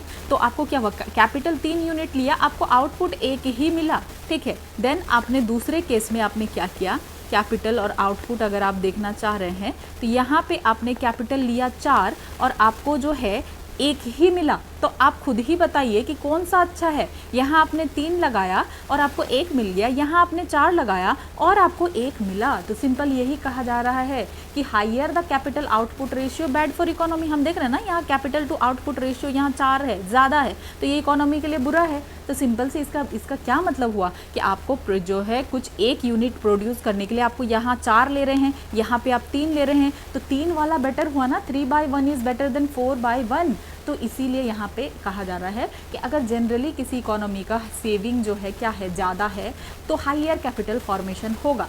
लेकिन अगर कैपिटल टू आउटपुट रेशियो अगर बुरा है, हाई है, तो इसका मतलब क्या है कि प्रोडक्टिविटी ऑफ कैपिटल लो है, कैपिटल अच्छा परफॉर्म नहीं कर रहा है। तो आपको ये समझना है कि सिर्फ कैपिटल होना तो ज़रूरी नहीं है। सपोज़ अगर आप कुछ बना रहे हैं और आपको अपनी तरफ से जो है आपको 10 यूनिट या 10 आप खर्चा कर रहे हैं, ठीक है, आप 10 खर्चा कर रहे हैं, आपको 1 मिल रहा है, ये बेटर है, या आप 6 खर्च कर रहे हैं और आपको 1 मिल रहा है। तो यहाँ पे आपका प्रोडक्टिविटी ज़्यादा हुआ ना आपके कैपिटल का, और यहाँ आपके कैपिटल का प्रोडक्टिविटी कम हुआ। तो सिर्फ ये कैपिटल फॉर्मेशन ही ज़रूरी नहीं है। आप तो आंकड़ा में दिखा देंगे ना कि मेरे यहाँ कैपिटल फॉर्मेशन इतना ज़्यादा हुआ, लेकिन प्रोडक्टिविटी कितना हो रहा है आपके कैपिटल से, ठीक है। सिर्फ आप ये कहेंगे कि आप 10 आवर पढ़ रहे हैं, सिंपल सी बात है, आप घंटे में आपने 10 आवर कर लिया, लेकिन अगर आपका आउटपुट 6 घंटे का आ रहा है, ठीक है, कि 10 घंटा लगा करके आपका आउटपुट असली में 6 घंटे का है, या यहाँ पे अगर आप 8 लगा रहे हैं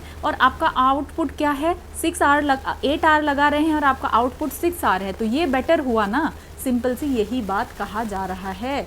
तो अगर किसी भी इकोनॉमी में हायर सेविंग है, हायर कैपिटल फॉर्मेशन होता है, लेकिन कैपिटल टू आउटपुट रेशियो अगर हाई है, तो इसका मतलब जो है कैपिटल का प्रोडक्टिविटी लो है, ठीक है।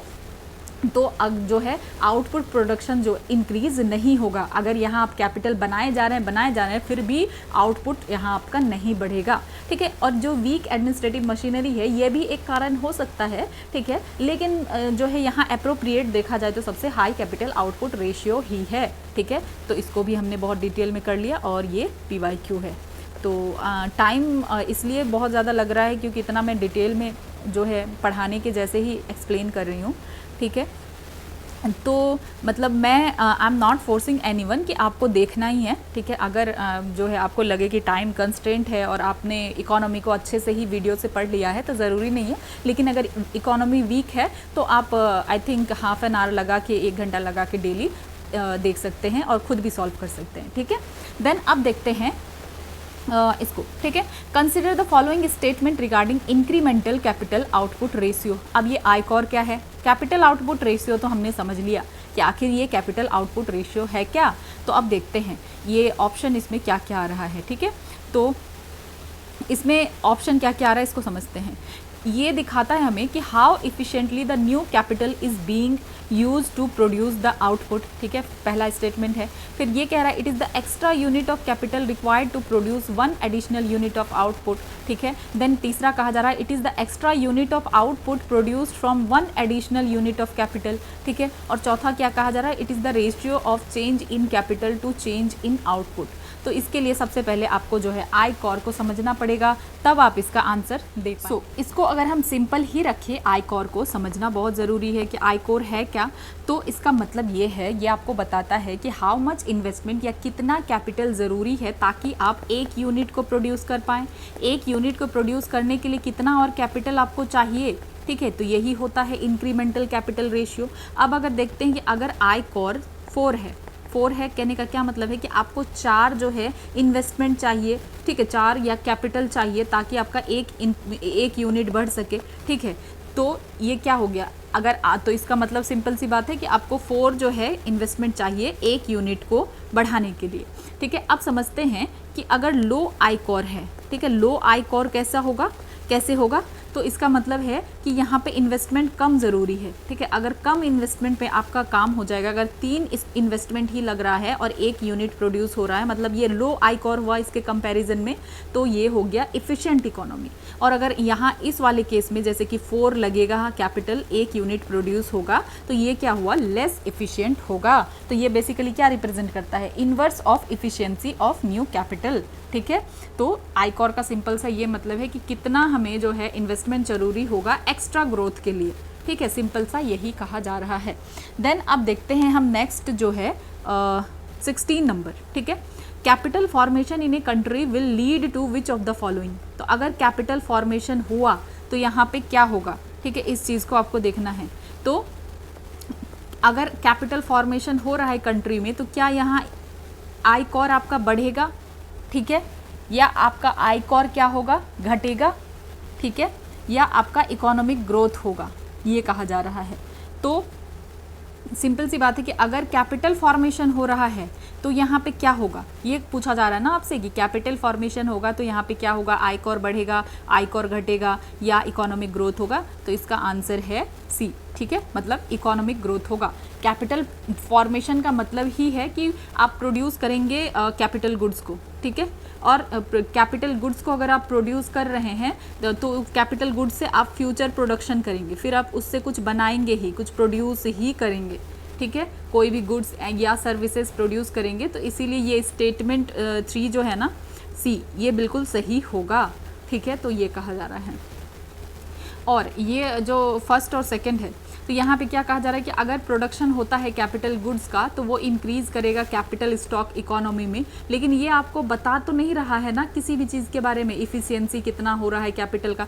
यहाँ पे सिर्फ आप बता रहे हैं कि कैपिटल फॉर्म हुआ, आप यहाँ पे ये तो नहीं बता रहे हैं कि कितना हमने लगाया तो कितना फॉर्म हुआ, क्या हुआ नहीं हुआ, और कोई डेटा तो आप नहीं प्रोवाइड कर रहे हैं ना। तो आपको यहाँ पे सिर्फ पता चला कि हाँ हमारी इकोनॉमी में कैपिटल कितना फॉर्म हुआ, लेकिन आप इसके इफिशियंसी के बारे में नहीं बता सकते कि इफिशियंसी बढ़ेगा या इफिशियंसी घटेगा। ठीक है, इफिशियंसी को कैसे मेज़र आप करते हैं। ठीक है, तो पहले आप ये देखेंगे ना कि आपने इनपुट कितना लगाया तो आपका आउटपुट आया, तभी तो आपको पता चलेगा। तो हम इससे ये नहीं कह सकते कि आयकर इंक्रीज होगा या डिक्रीज। सो आंसर क्या है 15 का? ठीक है, इसका आंसर है 1, 2 एंड 4। ठीक है, क्योंकि ये सही है कि हाँ it shows how efficiently the new capital is being used to produce the output. ठीक है, ये बिल्कुल सही बात है कि नए कैपिटल को कैसे यूज़ किया जा रहा है। ठीक है, कितना इफिशिएंटली यूज़ किया जा रहा है ताकि आउटपुट को प्रोड्यूस किया जा सके। देन दूसरा क्या है, it is the extra unit of capital, ठीक है, required to produce 1 additional unit of output. तो ये बिल्कुल सही बात है कि कितना एक्स्ट्रा यूनिट ऑफ कैपिटल चाहिए ताकि हम एक एडिशनल यूनिट ऑफ आउटपुट बना सके। ठीक है, कितना एक्स्ट्रा चाहिए, एक यूनिट अगर हमें बनाना है, ठीक है, एक यूनिट अगर हमें बनाना है तो हमें कितना एक्स्ट्रा जो है कैपिटल चाहिए, तो यही है। देन ये क्या कह रहा है, it is the extra unit of output produced from 1 additional unit of capital.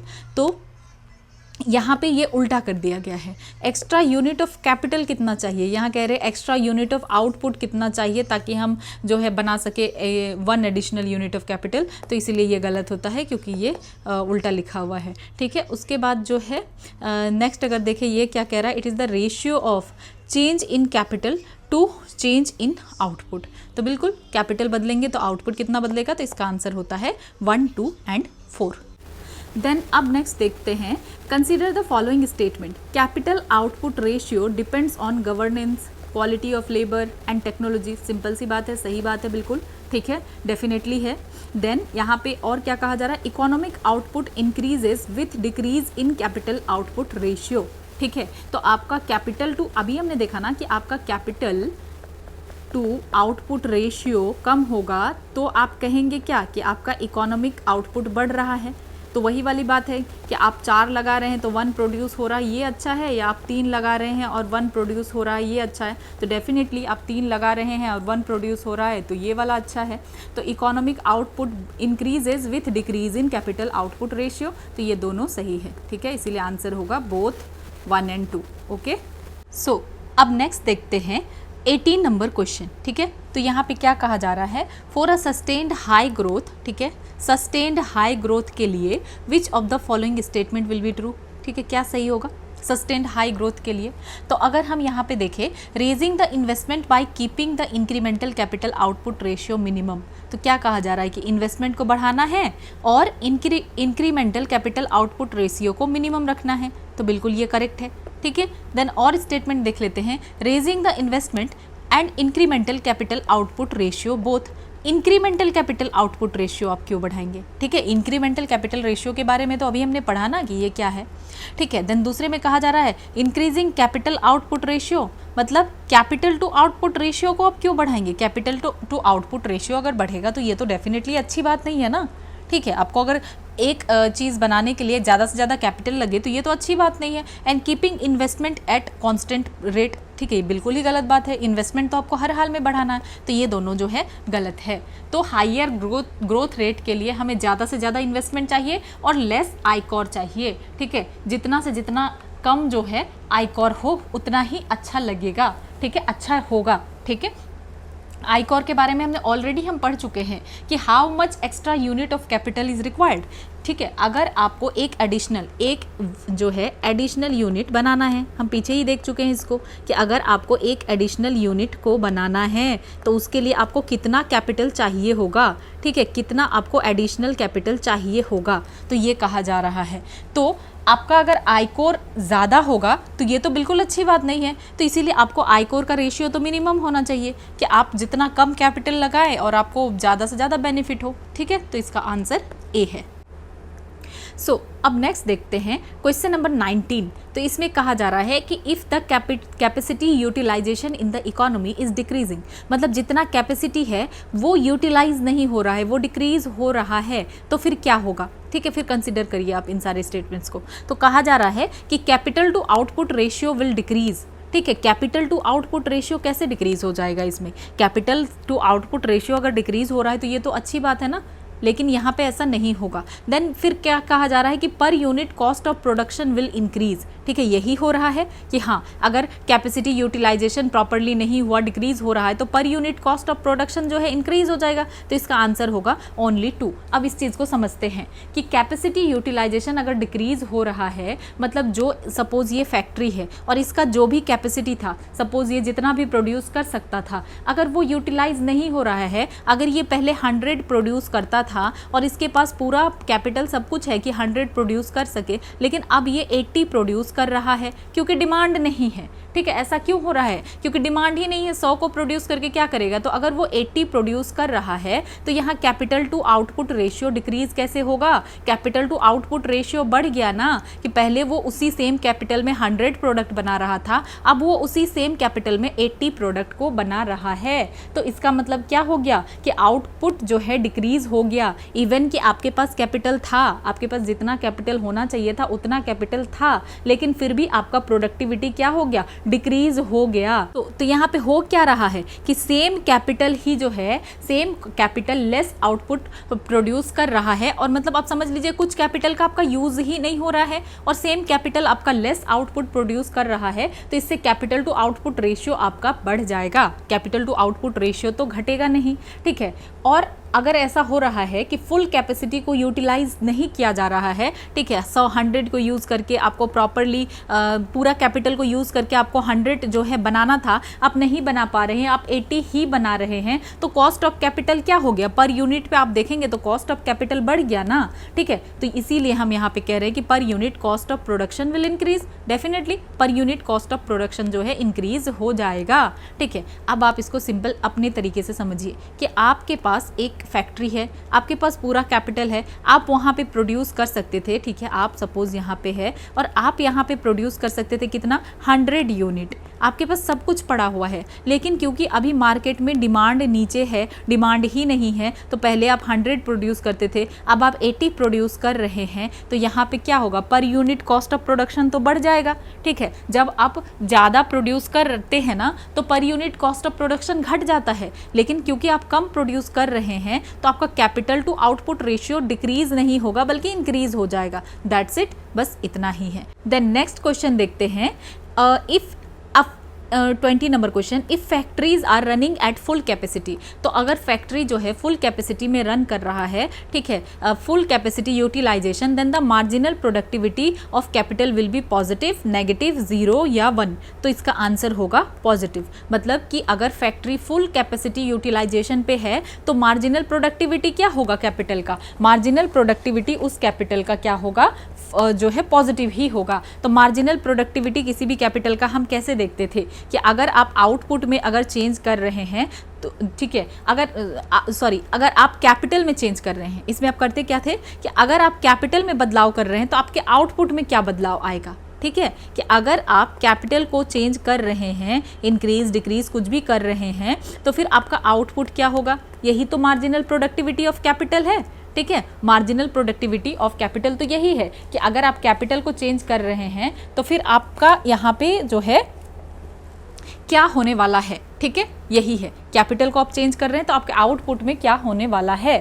ठीक है, तो समझते हैं इस चीज़ को कि जब फैक्ट्री जो है फुल कैपेसिटी यूटिलाइजेशन पे चल रहा है, मतलब अगर फैक्ट्री में जो है जितना भी चीज़ है, जितना भी कैपिटल है, उसको अगर 100% यूज़ किया जा रहा है, फुल यूज़ किया जा रहा है, और अगर हम कुछ एक्स्ट्रा कैपिटल, एक्स्ट्रा मशीन और लेकर के आते हैं, ठीक है, तो इससे क्या होगा, हम और एडिशनल आउटपुट या और एडिशनल गुड्स को प्रोड्यूस कर पाएंगे। हम कब प्रोड्यूस नहीं कर पाते, अगर हमारे पास ऑलरेडी मशीन पड़ा होता, उसका यूज़ नहीं हो रहा होता। यहाँ पे तो सारे मशीन का यूज़ हो रहा है, तो अगर आप फिर से नई मशीन लेकर के आएंगे तो आप कुछ ना कुछ प्रोड्यूस करेंगे ना, ठीक है, तो जो है अगर डिमांड रहेगा तभी तो आप एक्स्ट्रा लेकर के आएंगे और यहाँ पे प्रोड्यूस होगा, तो यही कहा जा रहा है। तो यहाँ पे मार्जिनल प्रोडक्टिविटी जो है पॉजिटिव होगा। कब? जब फुल कैपेसिटी पे ऑलरेडी हम चल रहे हैं, उसके बाद जब एक्स्ट्रा जोड़ेंगे तभी ये पॉजिटिव होगा। तो अगर अब दूसरा कंडीशन आप समझिए कि अगर यही जो है मशीनरी वगैरह जो भी आपके कंपनी में है या जो भी आपके पास है,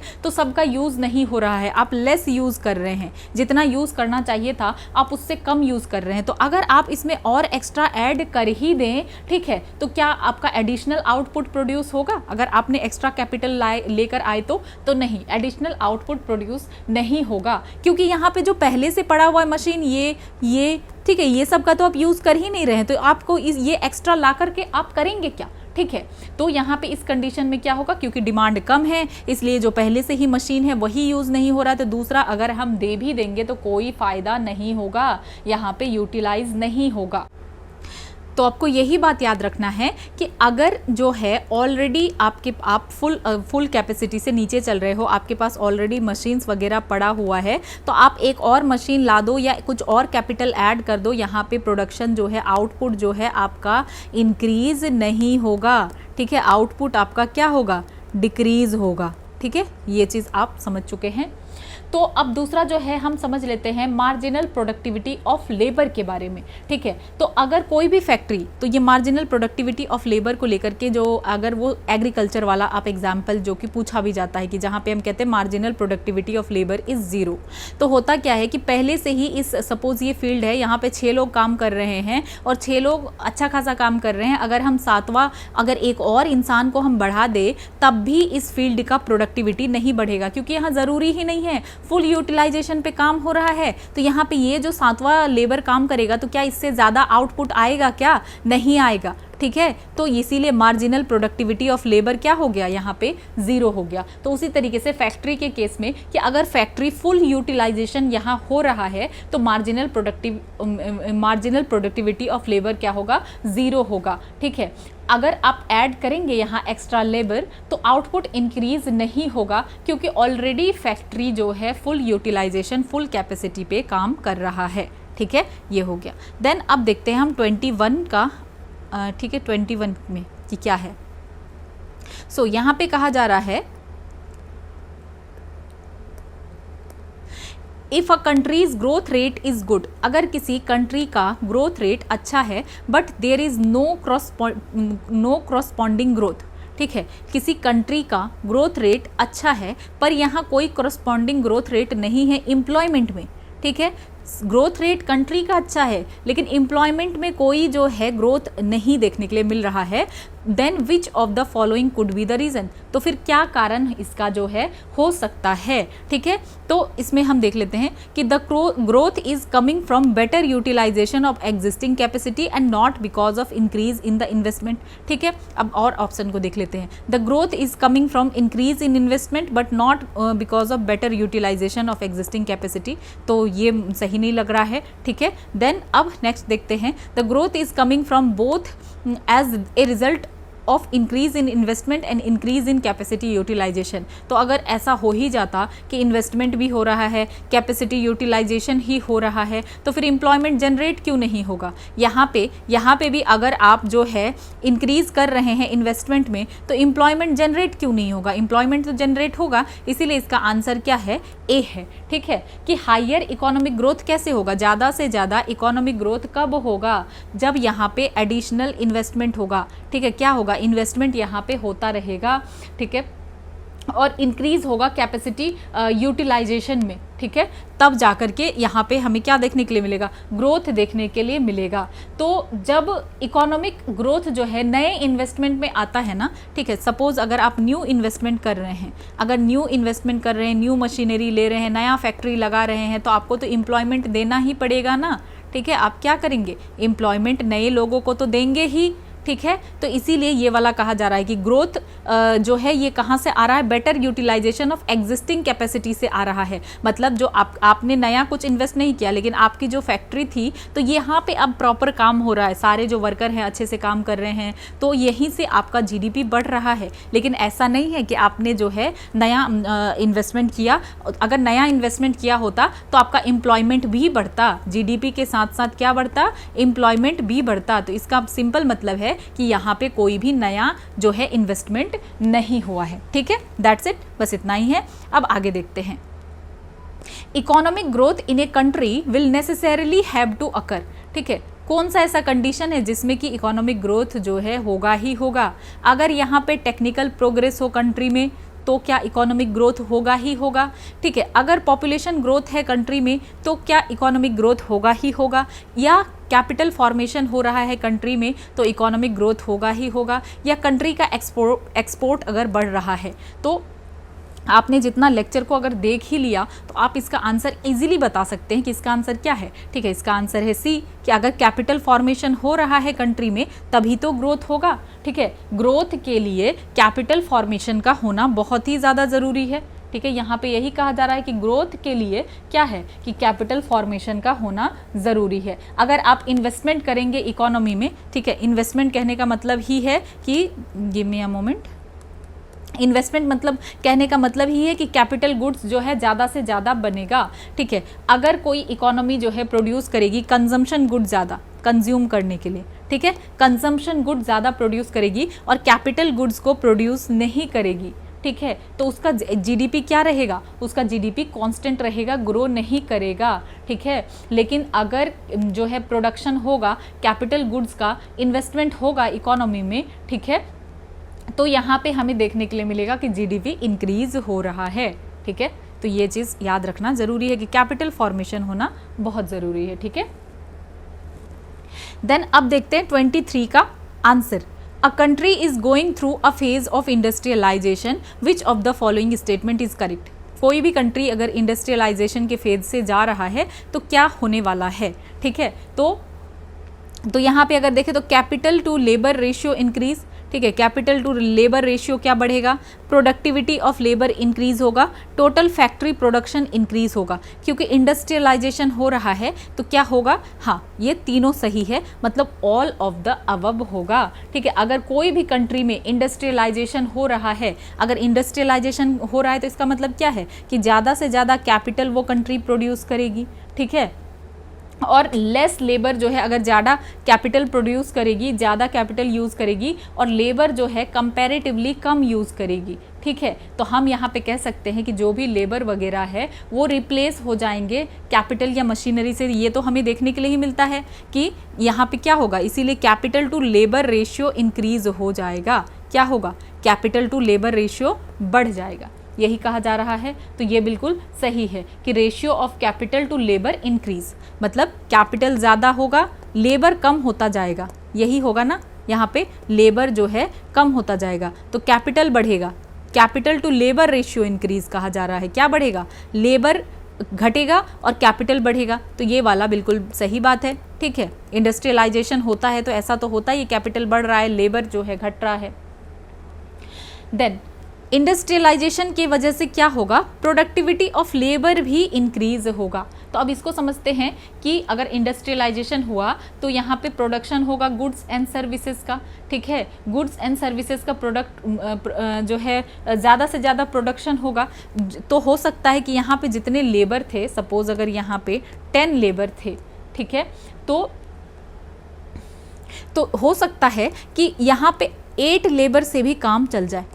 ठीक है, तो 8 लेबर से भी काम चल रहा है अगर, तो इसका मतलब है कि लेबर का प्रोडक्टिविटी इंक्रीज हो गया ना, कि लेबर ज़्यादा प्रोडक्टिव हो गया। पहले यही काम 10 लेबर कर रहा था, अब मिलकर कर रहे थे, अब ये लेबर 8 लेबर मिलकर ये सारा काम कर रहा है। ठीक है, तो ये प्रोडक्शन जो है पर लेबर ये ऑल्सो इंक्रीज हो जाएगा, मतलब इंक्रीज हो जाएगा लेबर प्रोडक्टिविटी। उसके बाद टोटल फैक्टर प्रोडक्टिविटी इंक्रीज हो जाएगा। ठीक है, मतलब जो ऑल 4 फैक्टर ऑफ प्रोडक्शन है, लेबर, कैपिटल, लैंड वगैरह, तो यहाँ से इंडस्ट्रियलाइजेशन प्रोडक्शन के टाइम में ओवरऑल प्रोडक्शन जो है इंक्रीज ही होता है। So production per unit of input ये सब कुछ क्या हो जाएगा, शुरू हो जाएगा, ठीक है। जैसे कि लेबर, कैपिटल, लैंड एटसेट्रा ये सब कुछ बढ़ेगा, ठीक है। तो प्रोडक्टिविटी ऑफ लेबर का कहने का मतलब है कि अगर आप लेबर, कितने लेबर हैं, ठीक है, लेबर कितने हैं और आउटपुट कितना आ रहा है, तो इससे हमें लेबर की प्रोडक्टिविटी पता लगता है। तो पहले अगर 10 लेबर कोई काम कर रहे थे, ठीक है, और अब अगर 8 लेबर वही सेम काम को कर रहे हैं, तो मीन्स ये 8 लेबर वाले का प्रोडक्टिविटी जो है ज़्यादा इंक्रीज है, ठीक है। फिर प्रोडक्टिविटी ऑफ लैंड भी हमने देखा था कि कितना लैंड है और वो लैंड से कितना हमें आउटपुट मिल रहा है। इन सारी चीज़ों को हम पढ़ चुके हैं, तो इसमें कुछ भी कंफ्यूज होने वाली बात नहीं है, ठीक है। तो इंडस्ट्रियलाइजेशन की वजह से आउटपुट इंक्रीज होता है, ठीक है। तो अगर आउटपुट यहाँ पे बढ़ गया है तो इसका मतलब ये नहीं कि लेबर बहुत ज़्यादा इंक्रीज हो सकता है, ठीक है। हो सकता है कि सेम लैंड के साथ और लेबर के साथ जो है इंक्रीज हो रहा है, ठीक है। तो इससे हम यही कहेंगे कि प्रोडक्टिविटी लैंड का और प्रोडक्टिविटी लेबर का दोनों का बढ़ जाएगा, ठीक है। और प्रोडक्टिविटी जो है ऑल फैक्टर्स ऑफ प्रोडक्शन का वो भी बढ़ जाएगा। तो कैपिटल टू लेबर रेशियो जो है, अगर आप यहाँ पे कंफ्यूज हो रहे हैं, सो मैंने सोचा कि इसको मैं और डिटेल में बता दूँ। तो सिंपली इसको एक एग्जाम्पल को से समझते हैं कि पहले क्या था, अर्लियर क्या था, एक वर्कर था, ठीक है, सिर्फ 1 वर्कर था, 1 वर्कर था और 1 मशीन था, ठीक है, पहले ये था। और अब क्या हुआ कि 1 वर्कर है, ठीक है, और 3 मशीन हो गया, ठीक है। तो यहाँ पे कैपिटल पर वर्कर तो इंक्रीज हो गया ना, तो capital to labour ratio increase हो गया, यही कहा जा रहा है।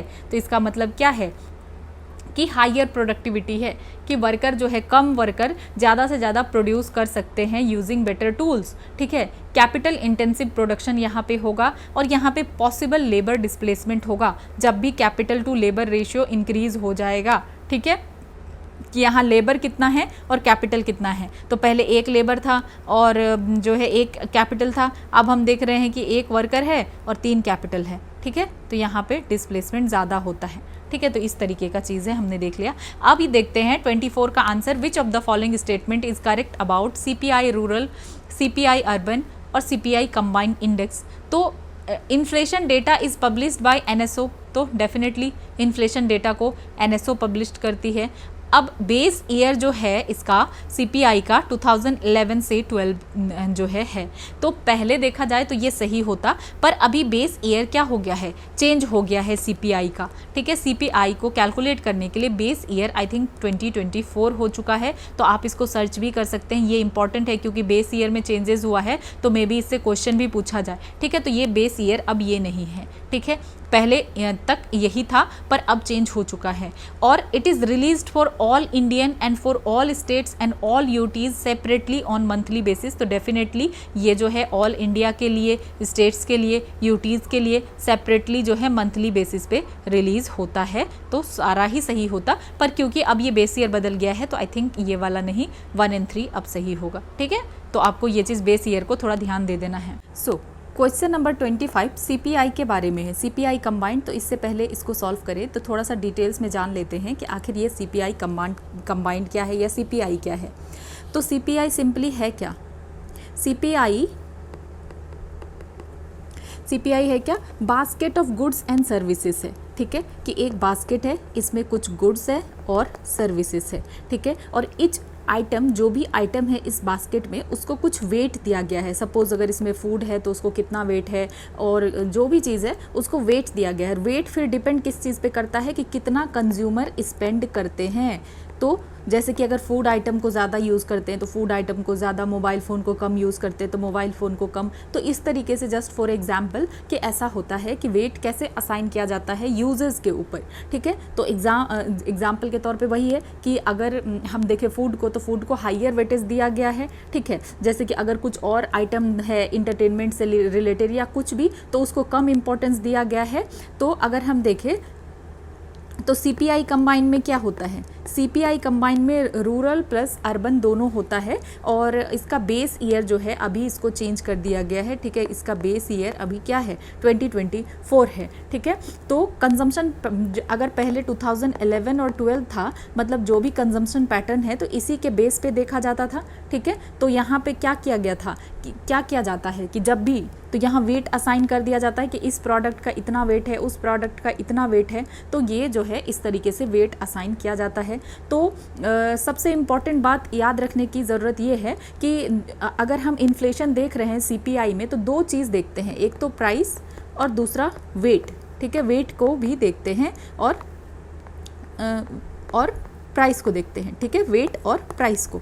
तो प्राइस हमें ये बताता है कि कितना जो है इस चीज़ का चेंज हो रहा है प्राइस, ठीक है, रेट कितना चेंज हो रहा है, और वेट हमें ये बताता है कि ये लोग कितना ज़्यादा से ज़्यादा कंज्यूम कर रहे हैं, कितना इम्पोर्टेंस ये रखता है, ठीक है। तो अगर हम देखें कि अगर किसी प्राइस का अगर किसी भी आइटम का अगर प्राइस राइज हो रहा है, ठीक है, तो इसका इम्पैक्ट जो है इन्फ्लेशन पे क्यों पड़ता है, तो ये उसके बेसिस पे पड़ता है कि उसका कितना वेट है, ठीक है। अगर फूड प्राइस जो है अफेक्ट कर रहा है इन्फ्लेशन को, अगर हम जनरली देखें कि फूड प्राइस क्या करता है, इन्फ्लेशन को बहुत ज़्यादा इफेक्ट करता है, ठीक है। और अगर कोई लग्जरी गुड्स में राइज हुआ, इतना इफेक्ट नहीं करता है, लेकिन अगर राइज हो जाता है फूड प्राइसेस में, तो ये बिल्कुल इन्फ्लेशन हो जाता है, ये अफेक्ट करता है, ठीक है। तो इसीलिए इस बात को ध्यान देना ज़रूरी है कि जो भी प्राइसेस है इसको मेज़र किया जाता है हर महीना, ठीक है।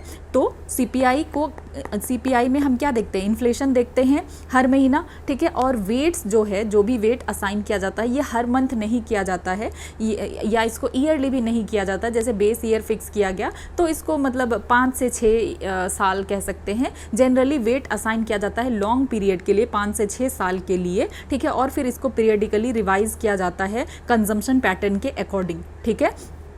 तो ये चीज़ जो है इम्पॉर्टेंट है जानना, ओके। तो अब हम चलते हैं और आई थिंक थोड़ा सा और डिस्कस कर लेते हैं कि क्या चेंज हुआ है, ठीक है, CPI में। उसके अकॉर्डिंग फिर देखते हैं कि फिर क्वेश्चन को सॉल्व करते हैं, ठीक है। क्योंकि बेसिकली हमारा मोटिव क्या है कि जो भी कॉन्सेप्ट है उसको क्लियर करना, ठीक है। So give me a moment.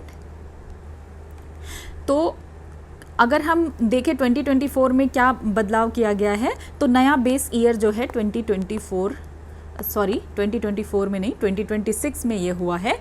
तो नया बेस ईयर हमारा 2024 है, और किस डेटा के बेस पे, तो हाउस होल्ड कंजम्पशन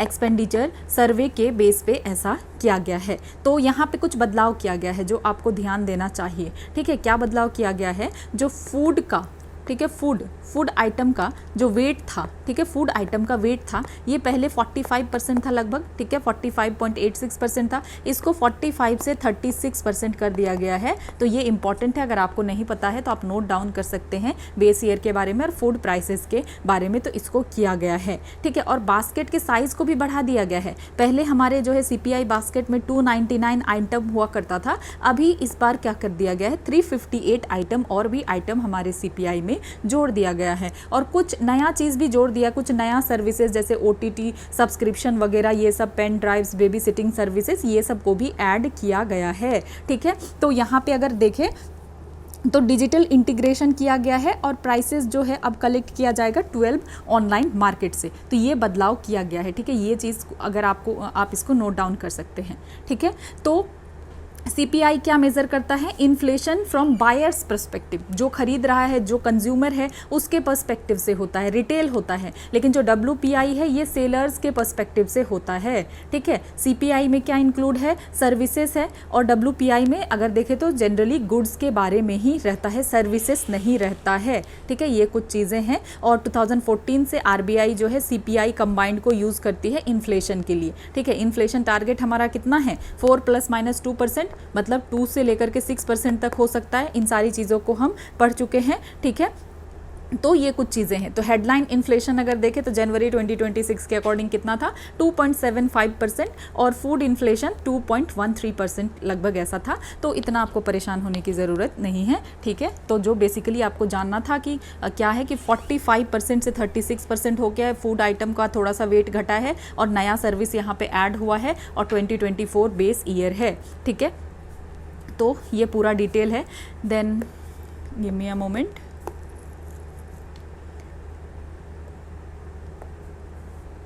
देन तो अब एक बार इसको भी रिवाइज कर लेते हैं कि जो CPI कंबाइंड है, ठीक है। CPI कंबाइंड मीन्स इसमें क्या होता है, रूरल और अर्बन होता है। तो इसमें कंपाइलिंग अथॉरिटी कौन है, तो NSO है। मिनिस्ट्री कौन सी मिनिस्ट्री के अंदर आता है, तो ये NSO मॉस्पी के अंदर आता है। किसके अंदर आता है, मॉस्पी के अंदर, ठीक है। तो हेडलाइन इन्फ्लेशन को जो है यूज़ किया जाता है RBI के द्वारा मॉनेटरी पॉलिसी के लिए। देन जो CPI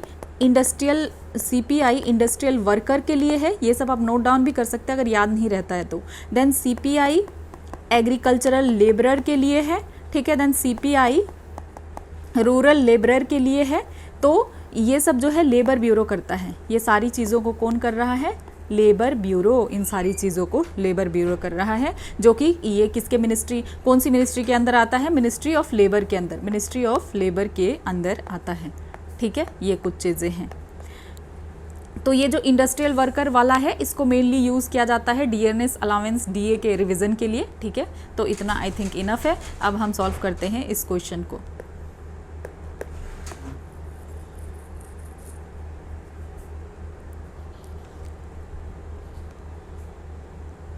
सो क्वेश्चन नंबर 25। तो यहाँ पे क्या कहा जा रहा है, देखते हैं। Consider the following statement regarding CPI combined, it captures reflects the impact of monthly change in the prices of various commodities. तो यस, मंथली चेंज ही तो होता है, हमने डिटेल में देखा कि मंथली चेंज हम देखते हैं। देन दूसरा कह रहा है it does not capture reflect the impact of monthly change, ठीक है। इसमें क्या कहा जा रहा है दूसरे वाले में कि ये कैप्चर नहीं करता है, ठीक है, monthly change in consumption pattern of various commodities.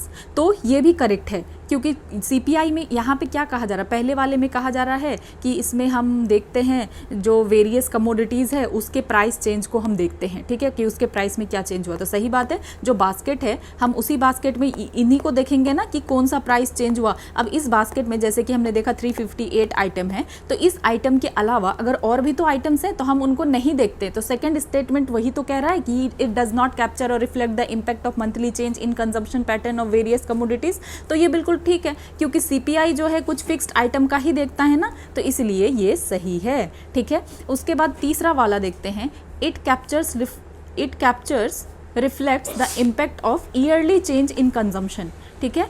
ये yearly change in consumption pattern of various commodities. अब ये गलत है, हमने ईयरली चेंज तो कहीं भी नहीं पढ़ा ना, ठीक है। ये क्या है, ये गलत स्टेटमेंट है, ठीक है। CPI जो है इस तरीके का कुछ कंजम्पशन पैटर्न एनुअली अपडेट नहीं करता है, ठीक है। इसमें क्या होता है, हमने देखा कि वेटेज जो असाइन किया जाता है वो यूजुअली 5 से 10 साल में जो है असाइन किया जाता है। इस तरीके से जो है हर साल नहीं होता है, ठीक है। ये बात आपको ध्यान रखना है, और इतना करने की ज़रूरत भी नहीं होती कि हर साल वेट को असाइन किया जाए, क्योंकि जनरली ये वेटेज जो है चेंज नहीं होता है। जैसे सपोज उसमें फूड आइटम है, तो फूड आइटम तो लोग कंज्यूम करेंगे ही, तो इसमें मतलब कोई ड्रास्टिक ऐसा जल्दी चेंज नहीं होता है, इसलिए ये ईयरली वाला गलत है, ठीक है। तो इसको 5 से 10 साल में किया जाता है, या 5 से 6 साल में, ठीक है। देन चौथा कहा जा रहा है, it captures the impact of consumption pattern of people, ठीक है, consumption pattern of people through their expenditure on various item. तो ये बिल्कुल सही बात है। हम कैसे जानते हैं, तो हमको पता कैसे चलता है, तो हमको पता इसी तरीके से चलता है ना कि लोग कितना कंज्यूम कर रहे हैं, लोग कितना जो है एक्सपेंडिचर कर रहे हैं किसी चीज़ में। ये वेट असाइन है डिफरेंट आइटम्स पे, जैसे कि फूड पे, फ्यूल पे या एजुकेशन पे। तो ये सर्वे किया जाता है, कंज्यूमर एक्सपेंडिचर सर्वे, तो उसी से तो पता चलता है। तो इससे हमें क्या पता चलता है कि कौन सा आइटम जो है पीपल ज़्यादा खरीद रहे हैं, ठीक है, या कौन नहीं खरीद रहे हैं। तो इसीलिए आंसर हो जाएगा 1, 2 and 4, ठीक है। तो काफ़ी डिटेल में इसके बारे में बात हो गई।